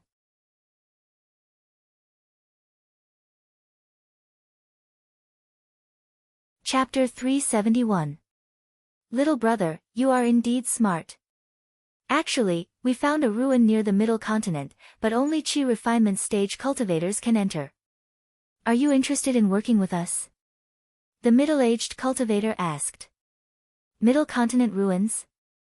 Yunjioga's pupils shrank. He didn't know if this ruin was the same as the one the Lu sisters were talking about. If it was the same mystic realm, then wouldn't they have come here for nothing? Little brother, you've heard of the middle continent ruins? The middle-aged sword cultivator raised his eyebrows. No, I just feel that it's a little strange. Since this ruin is so important, why didn't the cultivators of the Middle Continent Alliance come out to organize it? Instead, they sent us rogue cultivators. The middle continent was a fat piece of meat that was split between the righteous and evil sections. Naturally, the Middle Continent Alliance also sent people out. However, this ruin is too big. They can't take all of it, so they let us take advantage of it. I still have a few spots here. If you are interested, I can sign a contract with you. You just have to split the loot with me, the middle-aged cultivator said patiently. I'll have to discuss this with my companions, Yun Jilga said with a troubled expression. Alright, then I'll wait for your good news. The middle-aged sword cultivator left a communication talisman and left. Yun Jilga kept the talisman. He didn't want to stay any longer, so he went upstairs and returned to the house. How did this ruin become known to everyone? Yun Jilga was very annoyed. We'll know when those two girls come back. Zi Shang wasn't in a hurry. Yun Jilga looked at the time. It wasn't long now. A moment later, there was a knock on the door. Who is it? Yun Jilga asked. It's me. Lu Mei's voice sounded. Yun Jilga opened the door and was instantly shocked. He saw two dark-skinned, pockmarked, squinting eyes, bulbous noses, sausage mouths, and skinny women standing at the door. They were so ugly that it would make one nauseous. They were the Lu sisters. However, what surprised Yun Jilga the most was the handsome man in black standing behind them. It was actually Wanli Mingxian. How did you guys end up together? Yun Jilga cried out. Junior brother Yun Jiu, you've misunderstood. There's nothing going on between me and junior sister Lu. Wanli Mingxian hurriedly waved his hand. Even though he was an evil cultivator, he still cared about his reputation. Senior brother Wanli doesn't like us small fries. Lu Tian'er touched the pockmarks on her face and winked at Wanli Mingxian. The falling flowers yearn for love, but the heartless brook is heartless. Lu Mei pouted. She seemed to be very familiar with Wanli Mingxian. Indeed, a woman's heart was like a needle at the bottom of the sea. Who could have guessed that a dozen or so days ago, the two sisters had looked like they could not wait to kill Wanli Mingxian. Junior sister Lu really likes to joke. Wanli Mingxian displayed a very reserved appearance in the face of the Lu sisters' teasing. Let's talk inside. Yun Jilga waved his hand. After the two sisters entered the house, they sat in front of Wanli Mingxian and told him how they met. It turned out that when the two sisters came over, they accidentally provoked a middle-stage foundation establishment cultivator. When they were fleeing for their lives, Wanli Mingxian had saved them. Only then did they travel together. It's all thanks to senior brother Wanli's care. It saved us a lot of trouble. The Lu sisters said with a serious expression. Junior sister Lu is too kind. Wanli Mingxian shook his head. We'll talk about this later. Have you heard about the Middle Continent ruins? Yun Jilga told them about how he was recruited downstairs. Then, he placed the communication talisman left behind by the middle-aged cultivator on the table and said, there must be something fishy about this. Not long after we arrived at the Middle Continent, we heard that the ruins had already been discovered. The Middle Continent Alliance gathered many foundation establishment cultivators and gave each of them 3 spots. They required at least 3 chi condensation cultivators to be allowed to enter the secret realm. Senior brother Wanli has already received the token. When the Lu sisters found out about this, they were also dumbfounded. Fortunately, Wanli Mingxian was there. Otherwise, they would have to return empty-handed. 3 years ago, I heard that the Middle Continent ruins would be opened this year. Junior sister Lu's father also received the news at that time. It's very likely that the Middle Continent Alliance had already started making arrangements 3 years ago. Wanli Mingxian also analyzed the situation. Yun Jilga's fingers could not help but lightly tap the table. It was very obvious that the news of the ruins had been deliberately released by the Middle Continent Alliance. Why did they need so many foundation establishment cultivators and chi condensation cultivators? Senior brother Yunjiu, are we still going to stay here? Although the Lu sisters were very close to Wanli Mingxian, they still trusted Yun Jilga the most. If Yunjioga said he wanted to leave, they definitely would not stay. What do you think, Brother Wanli? Yunjioga looked at Wanli Mingxian. Cultivators like us fight against the heavens and humans. The opportunity is right in front of me, I won't retreat so easily. Wanli Mingxian shook his head. He still owed a huge debt and was just waiting for this opportunity to make a fortune. But that middle-aged cultivator just said that you foundation establishment cultivators can't enter, Yunjioga said. Listen to his bullshit. Wanli Mingxian had a look of disdain. If foundation establishment cultivators couldn't enter, why would they be so proactive in helping the Middle Continent Alliance find Qi condensation disciples? Yunjioga pondered for a moment, then looked at Zishang, who was invisible and sitting beside him. The Lu sisters could not help but look over as well. Although they could not see anything, they still felt a little nervous. Go. Zishang nodded. All right. Since that's the case, let's stay and observe the situation. With Zishang around, there was nothing to be afraid of. That's great. The Lu sisters nodded excitedly. Although the two sisters said it in a carefree manner, they were also very unwilling to leave just like that. The Middle Continent Alliance will be organized in 3 days. When the time comes, you just have to follow me to participate. Wanli Mingxian had already asked around. He felt that he was very lucky to be able to meet these 3 people. Otherwise, he might have to spend a lot of effort to enter the ruins.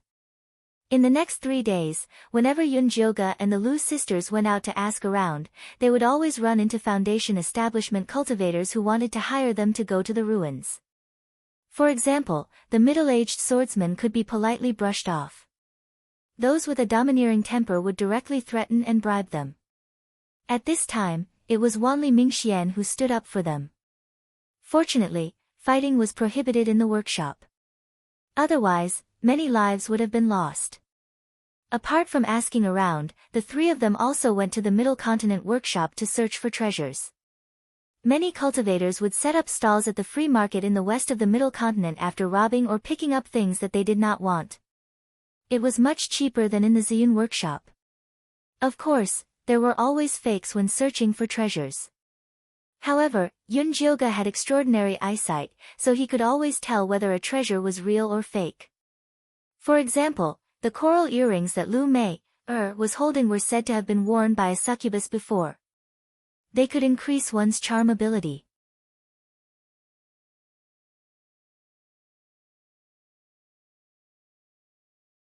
Chapter 372. This coral is fake, it's just an ordinary spiritual coral. 50 spirit stones is simply a scam. Yunjioga ignored the ugly expression of the stall owner and pulled the reluctant Lu Mei away. Walking to a stall with a pile of accessories, Yunjioga squatted down and started to search. In the end, he picked up a purple veil embroidered with cloud patterns and said to Lu Mei, this is more suitable for you. This veil could automatically produce cloud qi. Apart from nourishing the skin, it could also block all kinds of qi from invading. More importantly, it was several times cheaper than earrings. It could be bought for only 50 spirit stones. It was practically free. Okay, I want this. Lu Mei trusted Yunjioga's taste. What about me? Lu Tian pouted. This one. Yunjioga picked up a red sandalwood hairpin. Not only could it moisturize black hair and keep it clean, it could also form a protective cover to protect the head in times of danger. Although the function was a bit useless, the price of 50 spirit stones was a huge profit. Lu Tian was also very satisfied with this hairpin. Compared to buying a good thing, she was happier that she got a big bargain. Yunjioga's eyes swept around and was attracted by a pair of worn-out black wings. It looked very similar to the pair of flying magic tools she saw in the Thousand Treasure Tower. However, the quality was slightly better. She was now at the 7th level of Qi Disciple and could already fly with magic tools. However, the speed of the bone spur was very slow and was far worse than a flying magic tool. This is a rank 3 bat wing. It was refined from the bones of a wind bat. Now it's selling at a loss for only 300 spirit stones. The stall owner enthusiastically called out. A few of these bat bones are broken. Moreover, more than half of the runic patterns on it have been erased. Can it still be used? Yunjioga picked it up and looked at it carefully. Of course it can be used. If it was complete, it could be sold for at least 700 spirit stones. It's already a big loss for me to charge you 300 spirit stones. The stall owner said with a pained expression. Please, a flying magic tool that can be sold for 700 spirit stones is just refined. How can this broken thing that you picked up from God knows where compare? That's right. You still have the nerve to sell it for 300 spirit stones. I think it's worth 50 spirit stones at most. The Lu sisters also rolled up their sleeves and joined in the haggling. After a fierce battle of words, Yunjioga finally bought the pair of bat wings for 150 spirit stones. The Lu sisters also took a fancy to the veil and the wooden hairpin as extras. When Yunjioga returned to the inn, she went to ask Zishang to help her repair the runes on the bat stinger. Collecting junk all day long, and you still have the nerve to ask me for help? Although Zishang scolded her, he still helped her complete the runes in the end. Yunjioga secretly tried it out, and it was very effective. In just a moment, it could fly 10 miles away. It was definitely a life-saving treasure. In the blink of an eye, it was time for the central state to assemble. These are for you. Yunjioga gave the Lu sisters each one of the black cloaks he had bought. It's too expensive. Lu Mei refused again and again. They had spent a lot of money on this journey, so they didn't have any more money to buy these things. This is for you. You don't have to pay for it. Yunjioga already knew that the Lu sisters were poor. Thank you, senior brother. Senior brother is really a good person.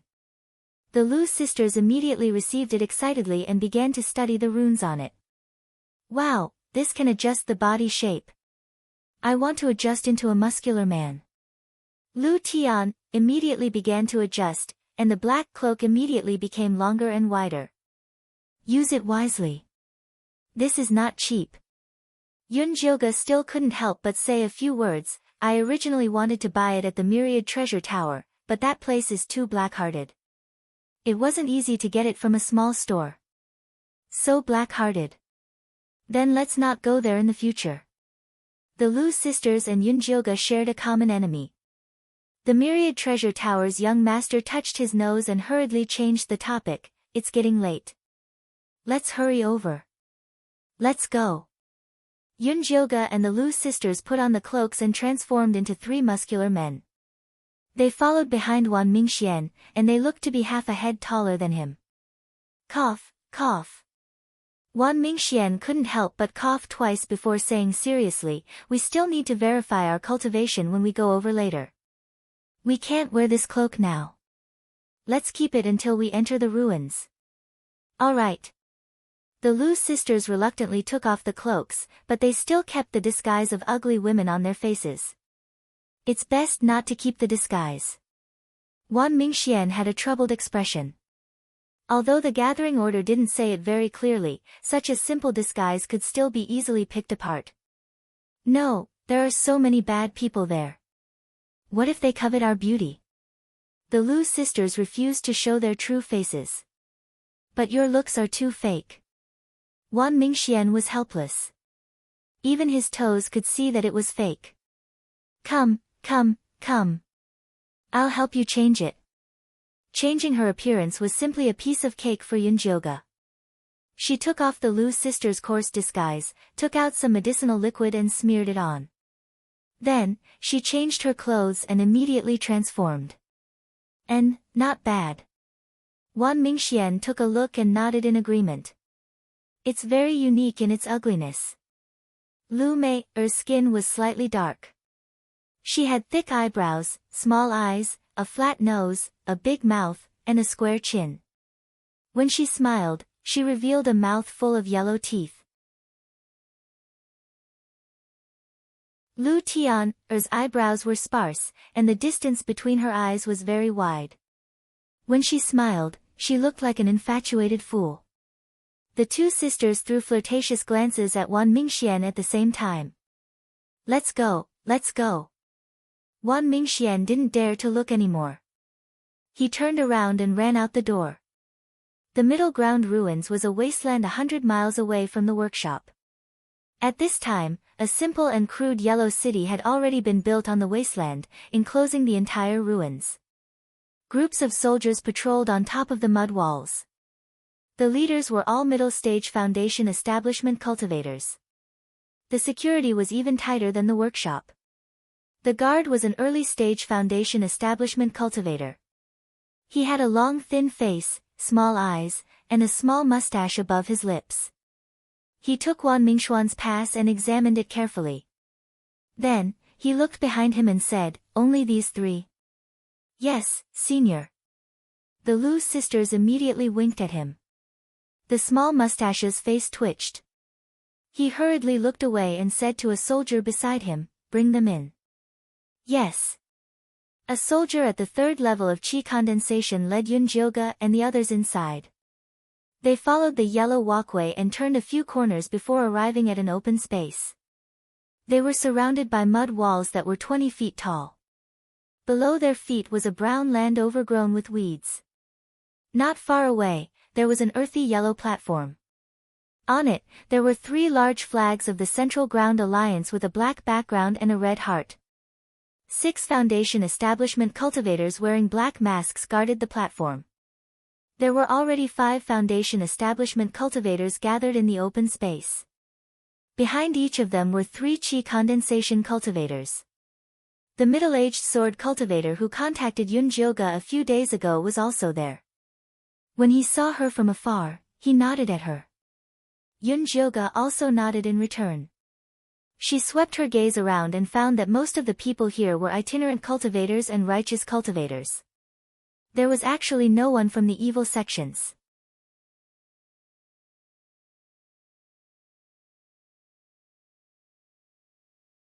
Chapter 373. I heard that the evil sects are gathering in another place, Wanli Mingxian said softly. He had been pretending to be a swordsman all this time, which was why he had gathered here. I see.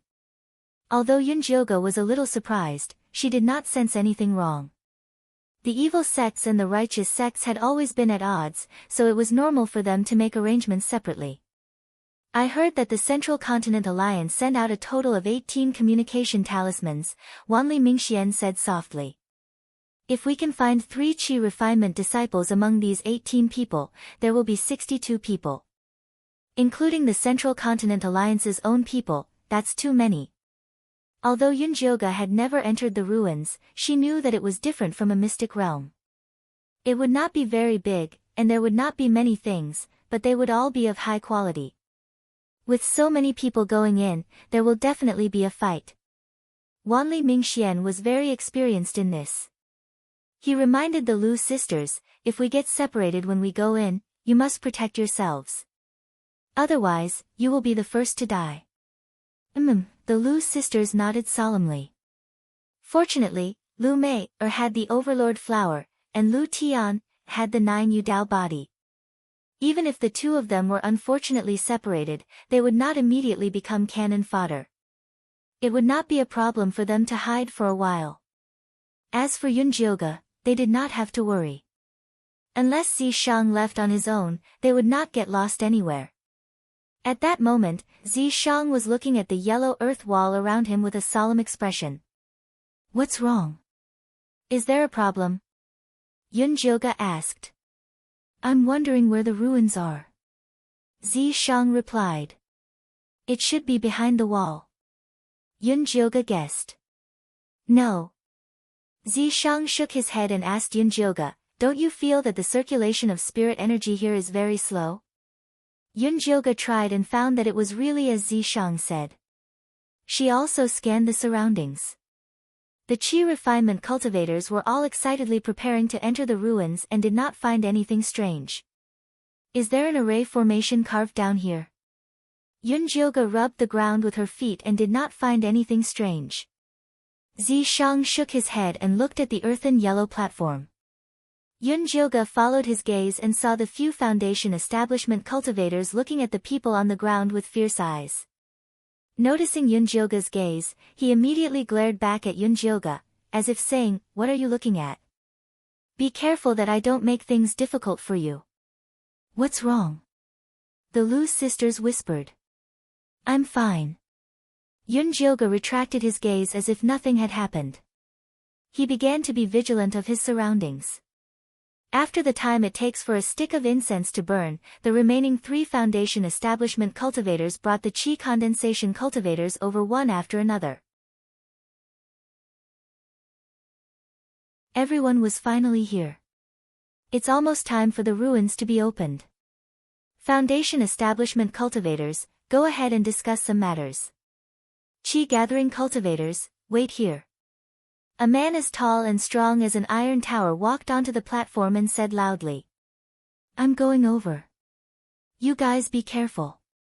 Wanli Mingxian gave a few more instructions before following the cultivators of the Central State Alliance with the other foundation establishment cultivators. "Come and get your tokens. You'll need them to enter the ruins later." The towering man called the Qi training disciples to gather on the high platform. The Qi condensation cultivators gathered around them. Just as the Lu sisters were about to step forward, they were pulled back by Yunjioga. "Be careful. There's something wrong here." The Lu sisters instinctively trusted Yunjioga. They immediately took out bone spikes from their storage pouches and held them in their hands, forming a defensive formation. Yunjioga stared at the high platform. He noticed that after the Qi training cultivators gathered, the large flags on the high platform began to flutter even though there was no wind. Several rays of light spread along the surrounding mud walls. The air became heavy and moist. The spiritual energy that was already having a hard time circulating became even heavier. "You 3 over there. Hurry up and come over." The towering man pointed at Yunjioga and the other 2. Yunjioga took a step back instead. He shouted to the Qi training disciples, "Everyone be careful. There's an ambush on the high platform." The Qi training disciples who were collecting tokens immediately became restless. They cautiously retreated, but were stopped by the foundation establishment cultivators on the high platform. The towering man's eyes narrowed. A vicious glint shot out from them. In the next moment, he appeared in front of Yunjioga and the others. With a wave of his right hand, a black hook flew out from his storage pouch towards Yunjioga's chest. Yunjioga summoned his 4 bone spikes to block. With a few popping sounds, the 4 bone spikes were instantly destroyed by the small iron hook. Yunjioga's pupils shrank. His heart was filled with shock. Although her 4 bone spikes were low level, they weren't ordinary. They couldn't even block a single move. This towering cultivator was too strong. "Senior apprentice brother, be careful." The Lu sisters pinched their fingers and the puppet Yin corpse fell to the ground. It opened its mouth and spat out a red light to block the small iron hook. Yin corpse sect. The towering man was stunned when he saw the puppet Yin corpse. He immediately revealed a cruel smile, "Then I can't let you live." His aura instantly soared as he advanced from the early foundation establishment stage to the middle foundation establishment stage. The Lu sisters' faces turned white with fear. If he was at the early foundation establishment stage, they could still fight, but if he was at the middle foundation establishment stage, he would die without a doubt. Yunjioga looked at Zishang and saw him looking at the high platform with a serious expression. At some unknown time, the large flag on the high platform flew into the air and turned into a giant black light screen that covered all the Qi training disciples. The light screen was filled with a black and red fog. The Qi training disciples that were touched by the fog let out pitiful cries as they exploded like fireworks and turned into a blood mist. The surrounding tall earthen walls instantly collapsed, revealing the blood-red runes within. Waves of red light spread out like a tide. Yunjioga was shocked to find that they were already at the center of the ruins. This high platform was using the flesh and blood of the Qi training cultivators to open the exit of the ruins. The earth shook and a palace rose from the center of the earth. The black and red fog completely covered the palace. Without a special token from the Central State Alliance, it was impossible to safely pass through this fog. The towering cultivator was a bit anxious. The ruins had already appeared, and if he couldn't make it in time, it would be a big loss. He had to quickly kill these 3 ants in front of him. He quickly increased his attacks and the iron hook released a life-chasing black chi. Yunjioge took out his demonic blade and began to fight with the iron hook. The Lu sisters released their small shields and the Overlord flower stood on the side. The 3 of them worked together to defend, completely blocking the attacks of the small iron hook. The towering cultivator's eyes flashed with a fierce glow as he bit the tip of his tongue and spat out a mouthful of blood at the life-chasing devil hook.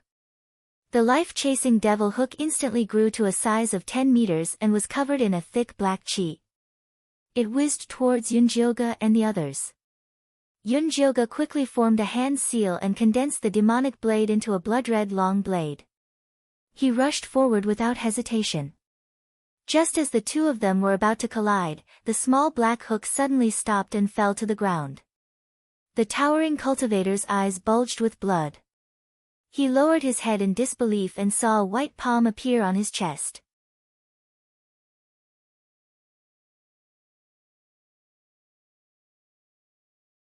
Chapter 374. The towering man suddenly turned his head and saw a man with gray hair and gray eyes, a stunning beauty, and a cold expression, pinching his heart. Her fair, jade-like palms made his heart look even redder than before. Zishang clenched his hand, and the heart shattered into a puddle of blood. The towering man fell to the ground. Before he died, he thought, so my heart is red too.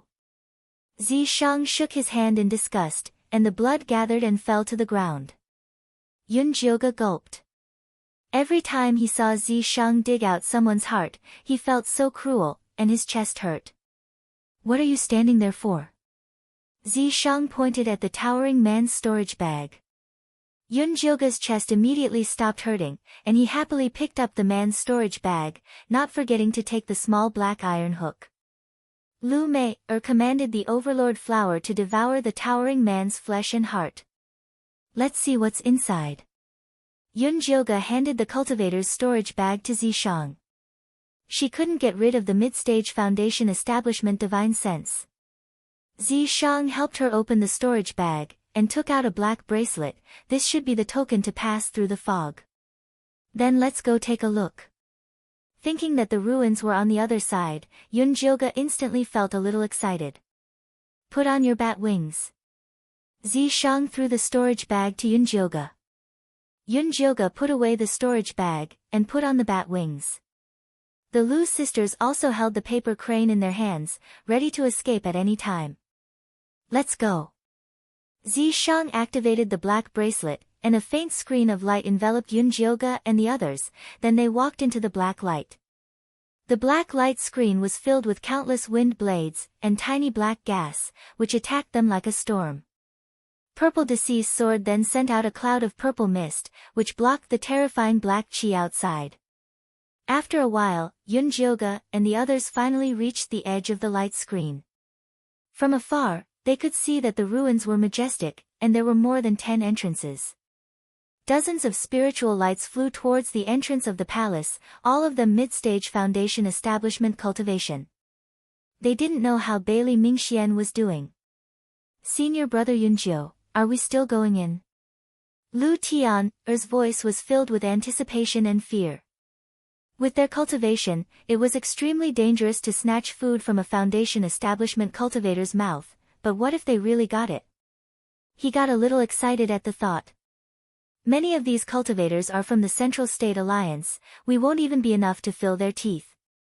Yunjioge didn't want to expose Zishang's existence. Then forget it. Lu Mei decisively gave up. Now that they had the Overlord flower, if they were to cultivate it properly, their future would be limitless. Zishang wore an indifferent expression. If Yunjioge wanted to go, then he would follow. If not, then he would return home. Let's see if we can find Wanli Mingxian. If he could team up with him, he could give it a try. Yunjioge squatted down and waited for a long time. He saw the palace's entrance begin to blur, and the entrance was about to close. However, he still did not see Wanli Mingxuan's shadow. Senior brother, let's go. The Lu sisters also gave up. All right. Yunjioge could only give up. At this time, the storage pouch on her waist suddenly moved, and the small bronze cauldron flew out with a swoosh. Like a meteor chasing after the sun, it flew towards the gradually disappearing entrance of the palace. Tisk! Yunjioge subconsciously activated his bat wings, transforming into a shooting star as he charged into the cauldron. Senior martial brother. Seeing this, the Lu sisters gritted their teeth and released their paper cranes to follow him in. They really know how to cause trouble. Zishang frowned. His figure was even faster than the Lu sisters, and he instantly passed through the entrance of the palace. The entrance was filled with confusion. Zishang pinched his fingers and calculated, then he chased towards the east. Yunjioge looked left and right in the palace but could not find the small bronze cauldron. He shouted, "Small cauldron, where are you? Stop shouting." Zishang rushed over and pulled Yunjioge to the ground. With a dark expression, he scolded, "Do you want to die? How dare you barge in with your head covered?" If they had not made a contract, he would not have been able to find her. "I can't find the miniature bronze cauldron." Yunjioge was truly anxious. "Check to see if the fat rat is still there," Zishang reminded him. Yunjioge took out the spirit beast pouch and saw the treasure-seeking scorpion couple hugging each other and sleeping. The pink cocoon did not change at all, and the place that belonged to the pippy rat was empty. It seemed like the small bronze cauldron had taken it away. Did I not treat them well? Why did they run? Yunjioge was very angry. He felt like he had raised an ingrate.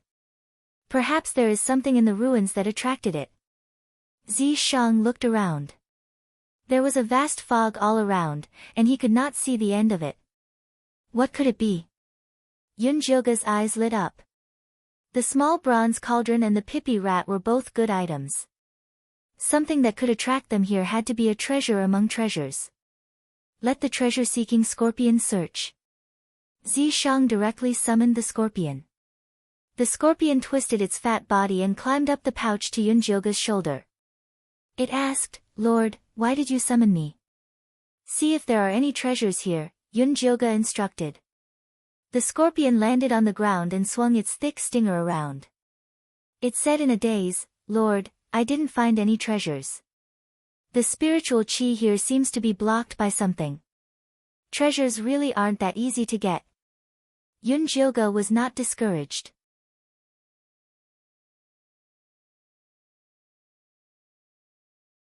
After summoning the scorpion back, she remembered something. Oh right, where are the Lu sisters? She had been in a hurry to run and had forgotten to greet the two sisters. They were probably anxious now. They flew in with you. Zishang had been focused on chasing after Yunjioge and was not in the mood to take care of the two sisters. Then let's go find them first. This ruins was so strange, and there were so many enemies. If there was no one to protect them, the Lu sisters would be in great danger. Right, west. Zishang had vaguely seen the Lu sisters teleport in that direction. Yunjioge flapped her wings and flew west with Zishang. After flying for a while, the fog in front of them gradually dissipated, and a small village appeared out of nowhere. Straw huts were scattered at the front and back of the village. Skinny Dog was lying in front of the door with its tongue hanging out. A few old cows were pulling pears in the fields. The faces of the farmers were full of worries, and their clothes were also covered with patches. One look and you could tell that they were from an extremely poor family. The crops in the fields were sparse and dry, indicating that it was not the harvest season this year. An old woman with gray temples and a face full of hardships was sitting by the side of the field, wiping away her tears. She looked very sad. The scene in front of her was too real. For a moment, Yunjilga felt like she had come to the wrong place. This is an illusion. Zishang saw through it with a glance. Let's go down and take a look. Yunjilga believed that this illusion would not appear for no reason.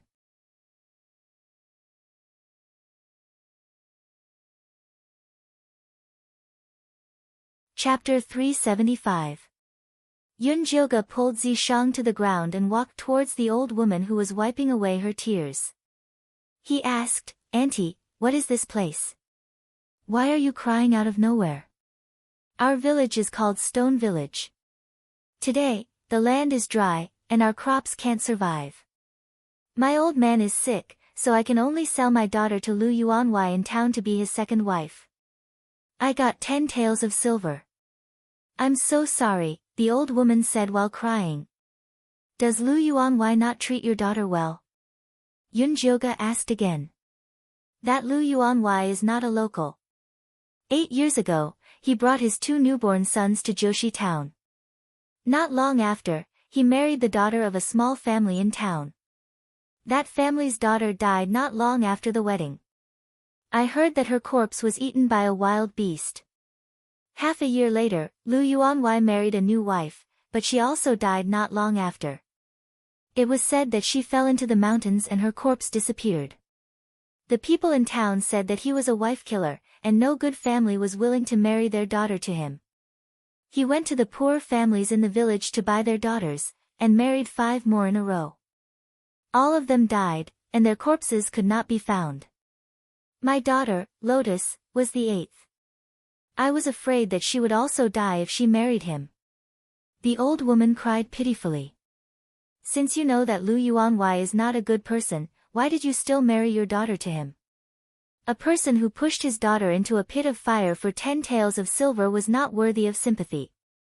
I didn't know it was like this at the time. I only heard about it from the peddler later. I quickly took the remaining 5 taels of silver and wanted to bring my daughter back. I could return the money later, but the 5 taels of silver were stolen by the robbers. Without money, Lu Yuanwei refused to let my daughter go. My daughter resented me and didn't even want to see him. What a sin." The old woman cried even harder. "Your daughter didn't want to come back. Could it be that Lu Yuanwei used your life to threaten her? This was a trick that bad people often used." "That must be the case. Young master, I see that you are kind. Please save my daughter." The old woman knelt down and was about to beg. "Auntie, don't be like this. Please get up." Yunjilga quickly supported the old woman and comforted her. "I will go to town and help you, but I'm afraid that Lotus won't believe us. Do you have a keepsake for us?" "Yes." The old woman tremblingly took out a red headband from her patched pocket and said, "This is what Lotus likes to wear before she gets married. She will believe you the moment she sees this." Yunjilga took the red rope and asked for directions to the town. He comforted the old woman and left her 10 taels of silver for her to treat her husband's illness. Little Gongzi is such a good person. The old lady was so moved that she took out a silver lotus hairpin and said, "This is what my daughter gave me when I visited her last time. I don't need it now, so you can go back and give it to her. If she doesn't want to come back and wants to live with Lu Yuanwei, then let her think more about herself and save more money. It's all because I'm useless as a mother. I didn't even prepare a dowry for her." The aunt cried again as she spoke. "Don't worry, auntie. I will deliver your message." Yunjilga took the silver hairpin and left Stone Village, heading towards town. "It's just an illusion. You are quite serious." Zishang saw that Yunjilga looked like he was having a good time. That old woman is really worried about her daughter. As long as the feelings were real, even an illusion was worth helping. "Where did you get the 10 taels of silver?" Zishang asked. "I was afraid that I wouldn't be able to find change for the spiritual jade when I went to Thunder Country, so I prepared it. I still have a lot of gold and silver jewelry in my storage bag. Do you want to spend some?" Yunjilga asked with a smile. "Keep it to redeem your lotus." Zishang was obviously playing with Yunjioge. The two of them walked for a while and arrived at Joshi town. The town wasn't big, with only a few hundred households. It was called Joshi town because there was a small stream that flowed through the town and made 9 turns. Yunjioge found a small tea house. After ordering tea, he asked the skinny waiter about Lu Yuanwei. The waiter's situation was similar to the old woman's. Lu Yuanwei did have a reputation for cursing his wife. However, he was a very good person. He built bridges and paved roads. He gave money everywhere. He was a very kind person. Yunjioge asked about Lu Yuanwei's new wife, Lotus. The skinny waiter said that Lu Yuanwei loved his new wife very much. Not only did he often bring her out for meals, but he also bought the best clothes and jewelry. What's the point of asking them? We can just go and find her. Zishang really didn't blame Yunjioge for dilly-dallying. Then let's go now. Yunjioge brought Zishang to Lu Yuanwei's house. Lu Yuanwei was about 40 years old. He had a pale face and a kind face.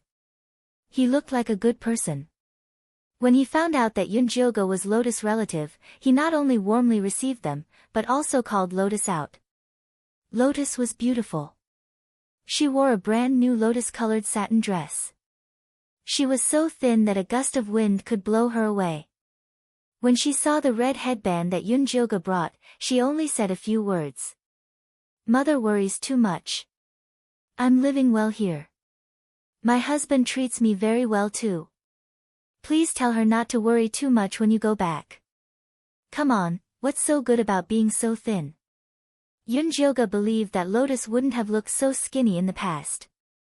How could she do farm work without daring? However, when she saw Lu Yuanwei's smiling face, she didn't say much and could only say goodbye. As soon as they left, Yunjioge asked Zishang, "Did you see anything?" "I saw that this is all an illusion." Zishang looked bored. It seemed like it was all an illusion. What could he find? This illusion is definitely not that simple. Let's go and continue looking for clues. Yunjioge dragged Zishang around the town. After asking around, they found some clues. First, Lu Yuanwei brought back 2 babies 8 years ago. However, after 8 years, the people in town never saw Lu Yuanwei with the babies. Second, every wife of Lu Yuanwei had nightmares not long after they got married. They said that there was a big monster and 2 small monsters haunting them. The last point made Yunjioge feel strange. The people in town were all as thin as Lotus. This coincidence was too strange. This Lu Yuanwei is either a mountain spirit or a ghost. Yunjioge finally came to a conclusion after careful speculation. If we want him to show himself, we have to meet certain conditions. Zishang finally became a little more spirited. Let's go ask Lotus tonight. During the day, Lu Yuanwei was always by Lotus's side. Even if she had something to say, she didn't dare to say it.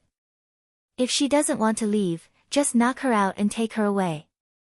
In the end, Zishang still liked to use violence to solve problems.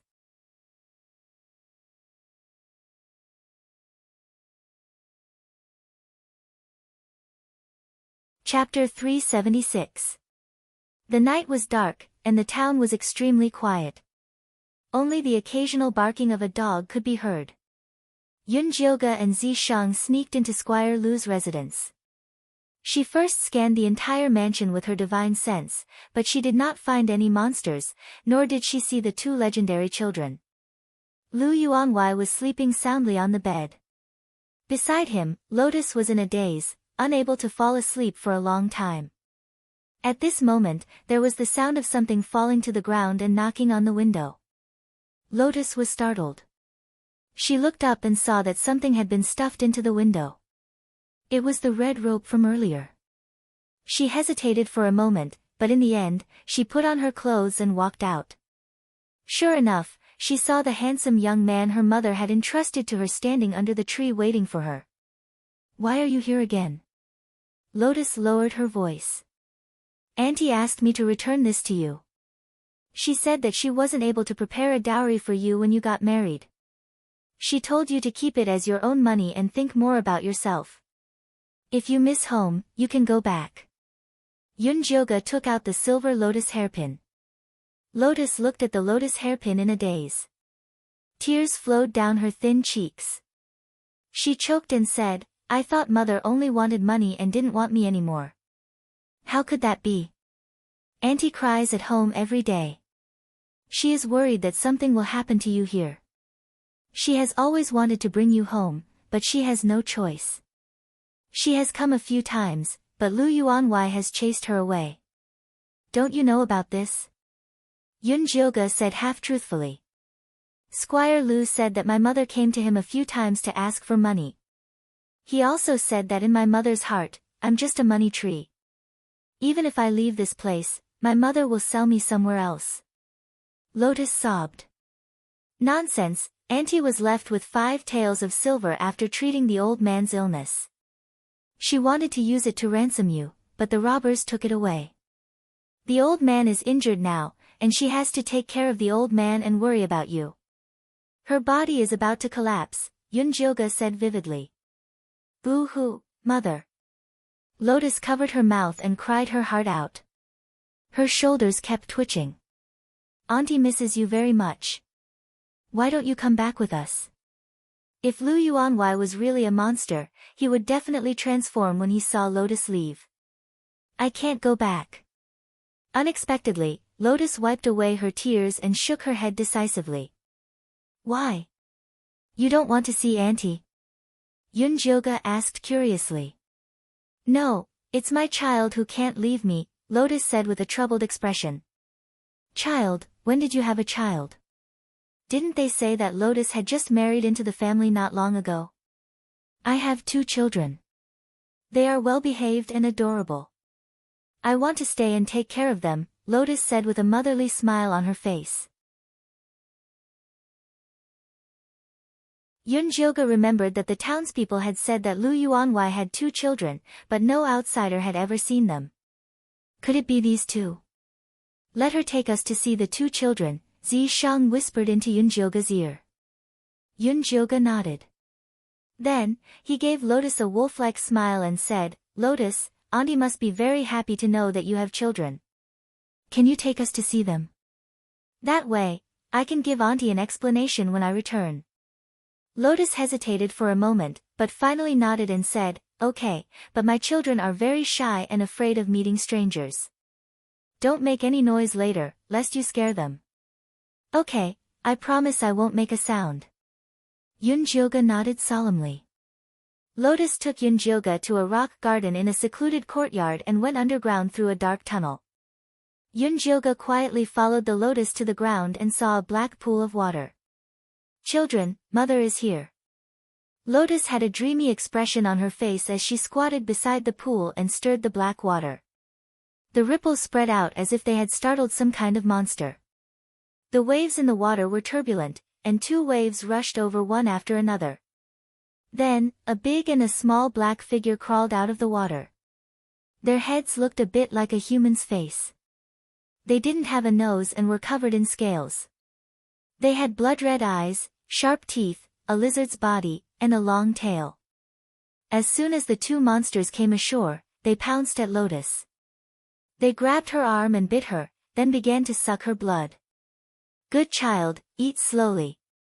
Don't rush. Lotus had a kind smile on her thin face as she watched the 2 monsters suck her blood. She didn't care about the life force in her body draining away. Yoonjioga frowned and couldn't help but shout, Lotus. Her voice wasn't loud, but it was very clear in the quiet and gloomy underground. Lotus was startled. She immediately regained her senses and looked down to see the 2 monsters sucking her blood. She immediately screamed and shook them off. When the 2 monsters realized that their food had woken up, they immediately opened their bloody mouths and pounced at Lotus. Yoonjioga immediately took out his evil blade and turned into 5 bloody lights. The big monster was more cunning. It twisted its body and hid behind the small monster. The small monster didn't care and pounced forward. With a sweep of its tail, it knocked the first evil blade away. The second evil blade was knocked askew. The third evil blade cut through the small monster's scales. The fourth evil blade left a white mark on its body. The fifth one pierced its neck and pinned it to the ground. The small monster immediately let out a shrill scream. The 5 evil blades rushed forward and quickly sucked it dry. The big monster saw that the situation wasn't good. It swung its tail and wanted to escape back into the water. The excited evil blade pierced through the back of its head and turned around to cut the monster in half. Blood spurted out and was sucked clean by the evil saber. Who killed my child? The black water surged, and a furious roar of shock could be heard. Half of Lu Yuanhuai's body came out of the water. Seeing the 2 dead monsters, his eyes turned red with hatred. His teeth opened wide as black scales grew from his face to his entire body. In an instant, he turned into a monster as big as the 2 small monsters and pounced at Yunjioga. Yunjioga formed a hand seal. The 5 evil blades turned into streaks of light and stabbed towards Lu Yuanhuai. But the scales on his body bounced them off. Lu Yuanhuai's thick black tail swept towards Yunjioga. The bat wings on Yunjioga's back flapped and he dodged to the side, forming another hand seal to control the evil blades to attack Lu Yuanhuai. After a few moves, the water in the pond splashed and the passage collapsed. Lu Yuanhuai relied on his tough scales to ignore the evil blade's attacks. Yunjioga relied on his wings to dodge his attacks. On the surface, they seemed to be evenly matched. But Lu Yuanhuai was becoming more and more aggressive as he fought. Yunjioga was using up a lot of spirit energy. He was starting to feel a bit weak. Don't fight him head-on, find his weakness. Zishang couldn't stand it anymore and reminded from the side. Yunjioga obviously knew to find his weakness. But even after using the evil blades to test every part of Lu Yuanhuai's body, she couldn't find any weak points. If only she could open her spirit eye. Yunjioga was distracted and accidentally got hit by Lu Yuanhuai's tail. She lost her balance and fell to the ground.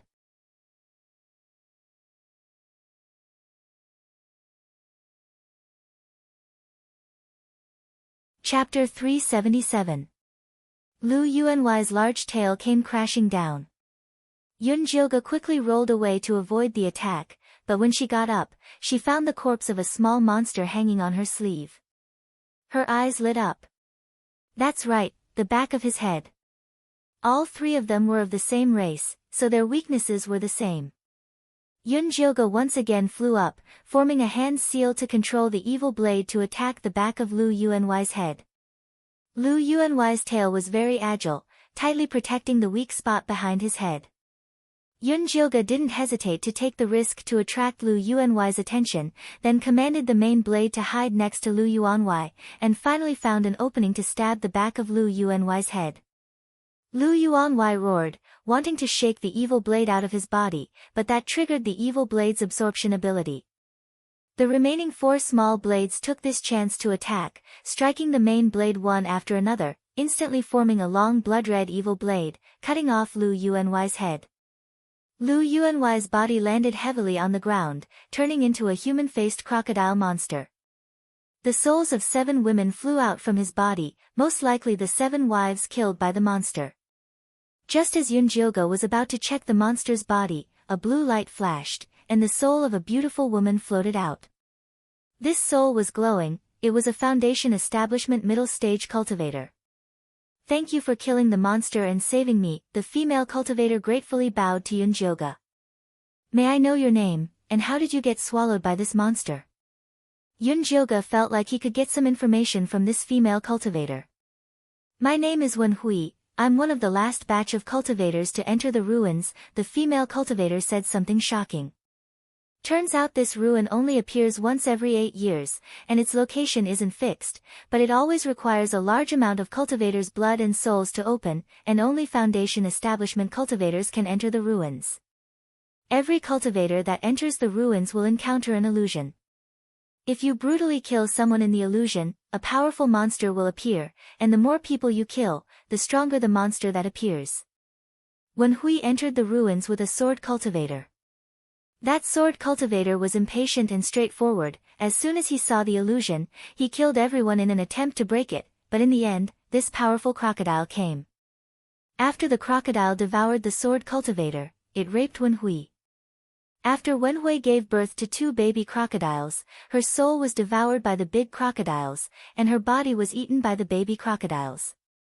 Once we kill the crocodile men, we'll be able to obtain the pass to the first stage of the ruins from their brains. Wen Hui guided Yun Jioge to dig open the crocodile man's brain. In the end, they obtained a black inner core, which was also a pass. Looks like helping the people in the illusion solve their problems is the correct way to clear this stage. Yun Jioge held the pearl and looked at Zi Shang proudly. Who was the one who said she was bored? Zi Shang gave Yun Jioge a good look. Dao friend, I have another matter that I need your help with. Wen Hui looked at Yun Jioge with a pleading look. Fellow Daoist Wen, please speak, said Yun Jioge. Please help me send this cloud pattern gold thread embroidery needle back to the Wen family of Eastern Cloud Nation. As a reward, I will give you the Wen family's inherited talisman cultivation technique. Wen Hui reached out her hand and pulled out a white needle with golden edges from the back of the crocodile man's head.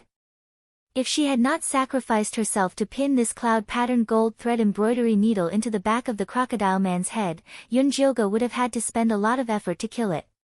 Sure. Yun Jioge took the needle from Wen Hui's hand. This top-tier 4th-tier magic tool was a rare treasure, but it was not enough to make her forget her morals for the sake of profit. Thank you. Wen Hui smiled. After shooting a ball of light at Yun Jioge, her soul disappeared without a trace. Yun Jioge's mind was filled with notes on talisman embroidery.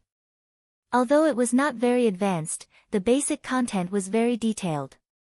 It was most suitable for a novice like Yun Jioge. I will leave my clothes to you from now on. Zi Shang was very supportive of Yun Jioge learning talisman embroidery. No problem, leave it to me. Yun Jioge suddenly felt like he was valued by Zi Shang. Ah, monster. At this moment, Lotus, who was lying in the corner, opened her eyes and screamed in fear. Just now, Zi Shang had cast a protective barrier on her, so she was not affected by the battle. It's okay, I've already killed the monster. Yun Jioge explained what happened and even summoned the souls of the 7 women. When Lotus saw them, she immediately fainted. Yun Jioge scratched her face awkwardly. It seemed like she had messed up. In the end, Zi Shang sealed Lotus's memory and sent her home with Yun Jioge to reunite with her. Next, Yun Jioge placed a batch of antidote pills at the source of the stream. The crocodile man had poisoned the water nearby. The humans who drank the water would be bewitched by him and willingly give their blood to him. If the poison was not removed, these people would become weaker and die soon. After Yun Jioge settled everything and confirmed that the people of the town were fine, she prepared to leave. Unexpectedly, as soon as she left the town, the crocodile man's black inner core shot up into the sky. After a flash of light, the illusion of the town disappeared, and a huge maze appeared in front of her. Did the owner of the ruins create this illusion to find a kind person? Yun Jioge was confused. To be honest, if she was not in this godforsaken place, she would not be in the mood to pay attention to this illusion. Good people don't live long. He probably wants to treat us differently. After all, people who use such a stupid method usually don't have high cultivation. Zi Shang's words were straight to the point. All right. Yun Jioge had to admit it. The reason why she spent so much time on the illusion was because her cultivation was too low. She could not be impulsive and could only choose the safe method. The two of them walked forward for an hour and finally reached the entrance of the maze. The entrance of the maze was 3 feet high and the roof was a huge, handsome devil statue. This devil had curved horns like a sheep and black hair that was curled like seaweed. Its long and narrow eyes were pitch black. Its sexy lips were tightly pursed and its expression was very cold. A pair of hands covered in black scales wrapped around the entrance as if welcoming Yunjioga into its embrace. Yunjioga inexplicably felt that this devil statue was a little familiar, as if she had seen it somewhere before. She could not help but look at it carefully. Is it nice? Zishang's voice sounded in Yunjioga's ears, startling her. Isn't it just a stone statue? What's so nice about it? Yunjioga rolled her eyes at Zishang inexplicably. He made it sound like she was infatuated. Use your divine sense to scan the surroundings and see if there is anything going on. Zishang saw that Yunjioga really did not care about the stone statue and quickly returned to normal. Oh. Yunjioga obediently released her divine sense to scan the surroundings. After confirming that there was no danger, she carefully walked into the entrance. Zishang walked behind her and was about to enter the entrance when he suddenly looked up. He saw the eyes of the devil statue flickering with red light. Its sexy lips curled up into a demonic smile. Its eyes looked greedily and longingly at Yunjioga's back. Zishang's eyes flashed with a dangerous light. With a flick of his finger, 2 purple lights shot through the devil statue's eyes. The devil statue immediately dimmed. Its mouth was tightly pursed and it returned to its cold appearance.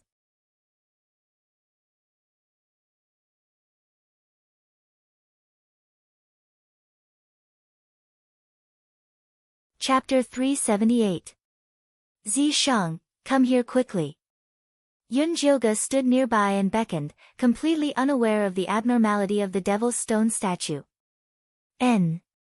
Zishang glanced at the devil's stone statue one last time before returning to Yunjioga's side in a flash. What were you looking at just now? Yunjioga asked curiously. I was thinking about how to get out of this maze. Zishang said without changing his expression, not mentioning the abnormality of the devil's stone statue. Then have you found a way? Yunjioga's attention was immediately diverted. There are no clues at the moment. Zishang shook his head, his expression unusually grim. Is this maze very dangerous? Yunjioga suddenly felt a little nervous. No matter how she looked at the blood-red walls, she felt uncomfortable, as if someone was spying on her. She tried to send out her divine sense to probe but was repelled by the walls. She couldn't fly up, couldn't move on the ground, and couldn't use the teleportation talisman. She could only rely on her 2 legs to move forward.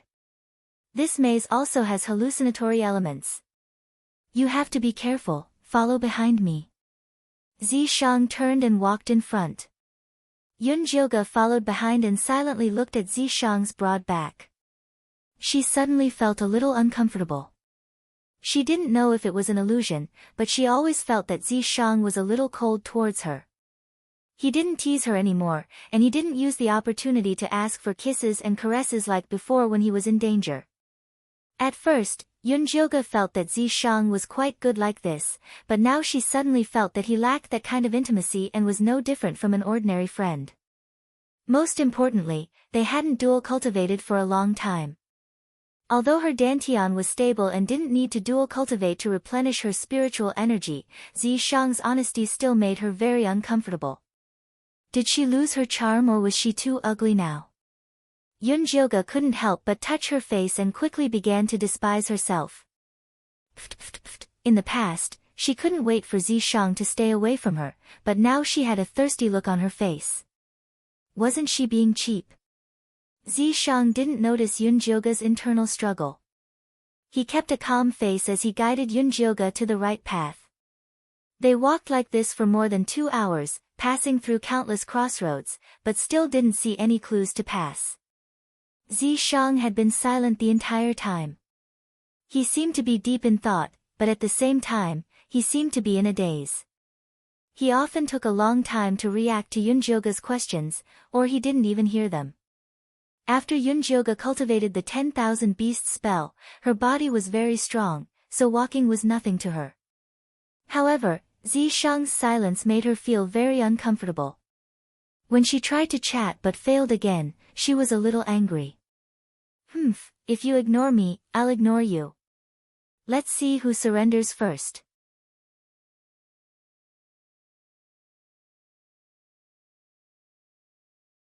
Just like that, the two of them walked silently for another hour. Zishang did not feel anything, but Yun Jioge was extremely depressed. Just as she was about to explode from holding it in, she suddenly heard the sounds of intense fighting in the distance, as well as the cries of a child. It's Lu Mei's tyrant flower.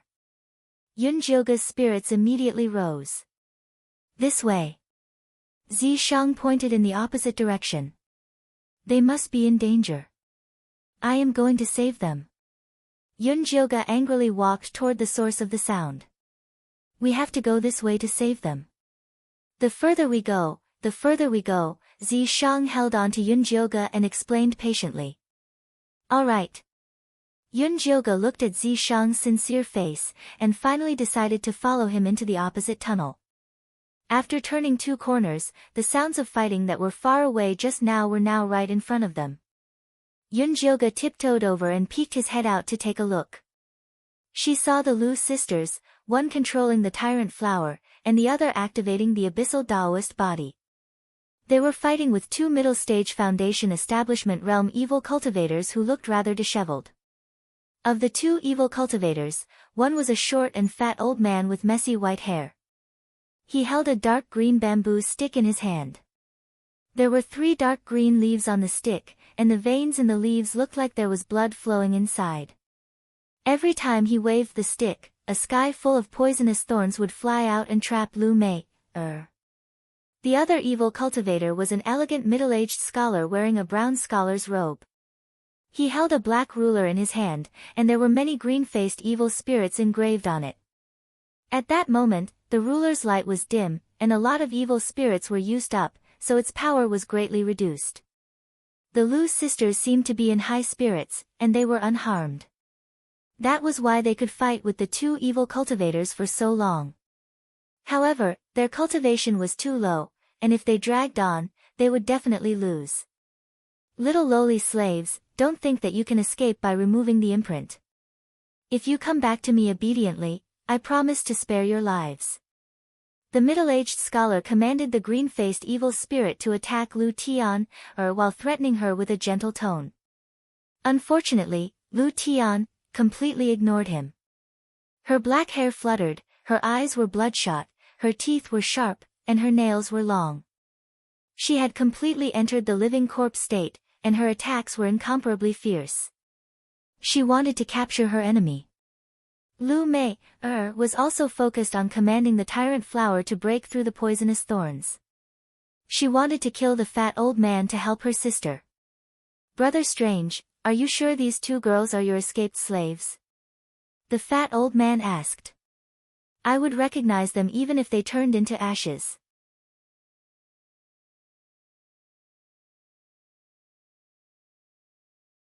The middle-aged scholar looked at the Lu sisters with greedy eyes. If he had known that these 2 playthings could grow into what they were today, he would have cast a soul curse to not give them a chance to escape. These 2 girls are not bad. I'll give you a rank 4-3 nether bone transformation vine. How about it? The fat old man showed a greedy expression, and he was very satisfied with the Lu sisters. Only one, but let's take them down first. When the middle-aged scholar was breaking through the illusion, he was entangled by a 3-headed rhinoceros. After defeating the monster and clearing the stage, his power was greatly reduced. Otherwise, he would have been able to take down Lu Tian. Okay. When the fat old man heard that the middle-aged scholar was willing to part with his treasures, he immediately became proactive. His injuries were better than the middle-aged scholar's, but he didn't use his full strength just now. He reached out and plucked the 3 dark green leaves from the bamboo cane and threw them into the air. The 3 leaves immediately turned into a big red and green net that flew towards Lu Mei. Lu Mei realized that the old man had used his ultimate move, so she bit the tip of her tongue and spat out a mouthful of blood at the tyrant flower. The tyrant flower waved its small hands, and the red demon eye on its face immediately shot out a red light to block the big net. Not bad, not bad. The more the old man looked at Lu Mei, the more he felt that Lu Mei, was not bad. She could block his 1000 silk green net at only Chi Disciple level 6, her future was limitless. But she was still a bit tender, and still needed to be trained. The fat old man waved his bamboo cane again, and the 1,000 silk green net shone brightly, pressing down heavily on her. Lu Mei's face was pale, and she felt like there was a huge mountain pressing down on her head, and she was about to explode. At this time, the middle-aged scholar's face changed, and he turned his head to the left and shouted, "Who's there?" "You're tuning in to the Blissful Bookshelf YouTube channel. We're so grateful for your support, and don't forget to subscribe to join us on this incredible journey through captivating stories.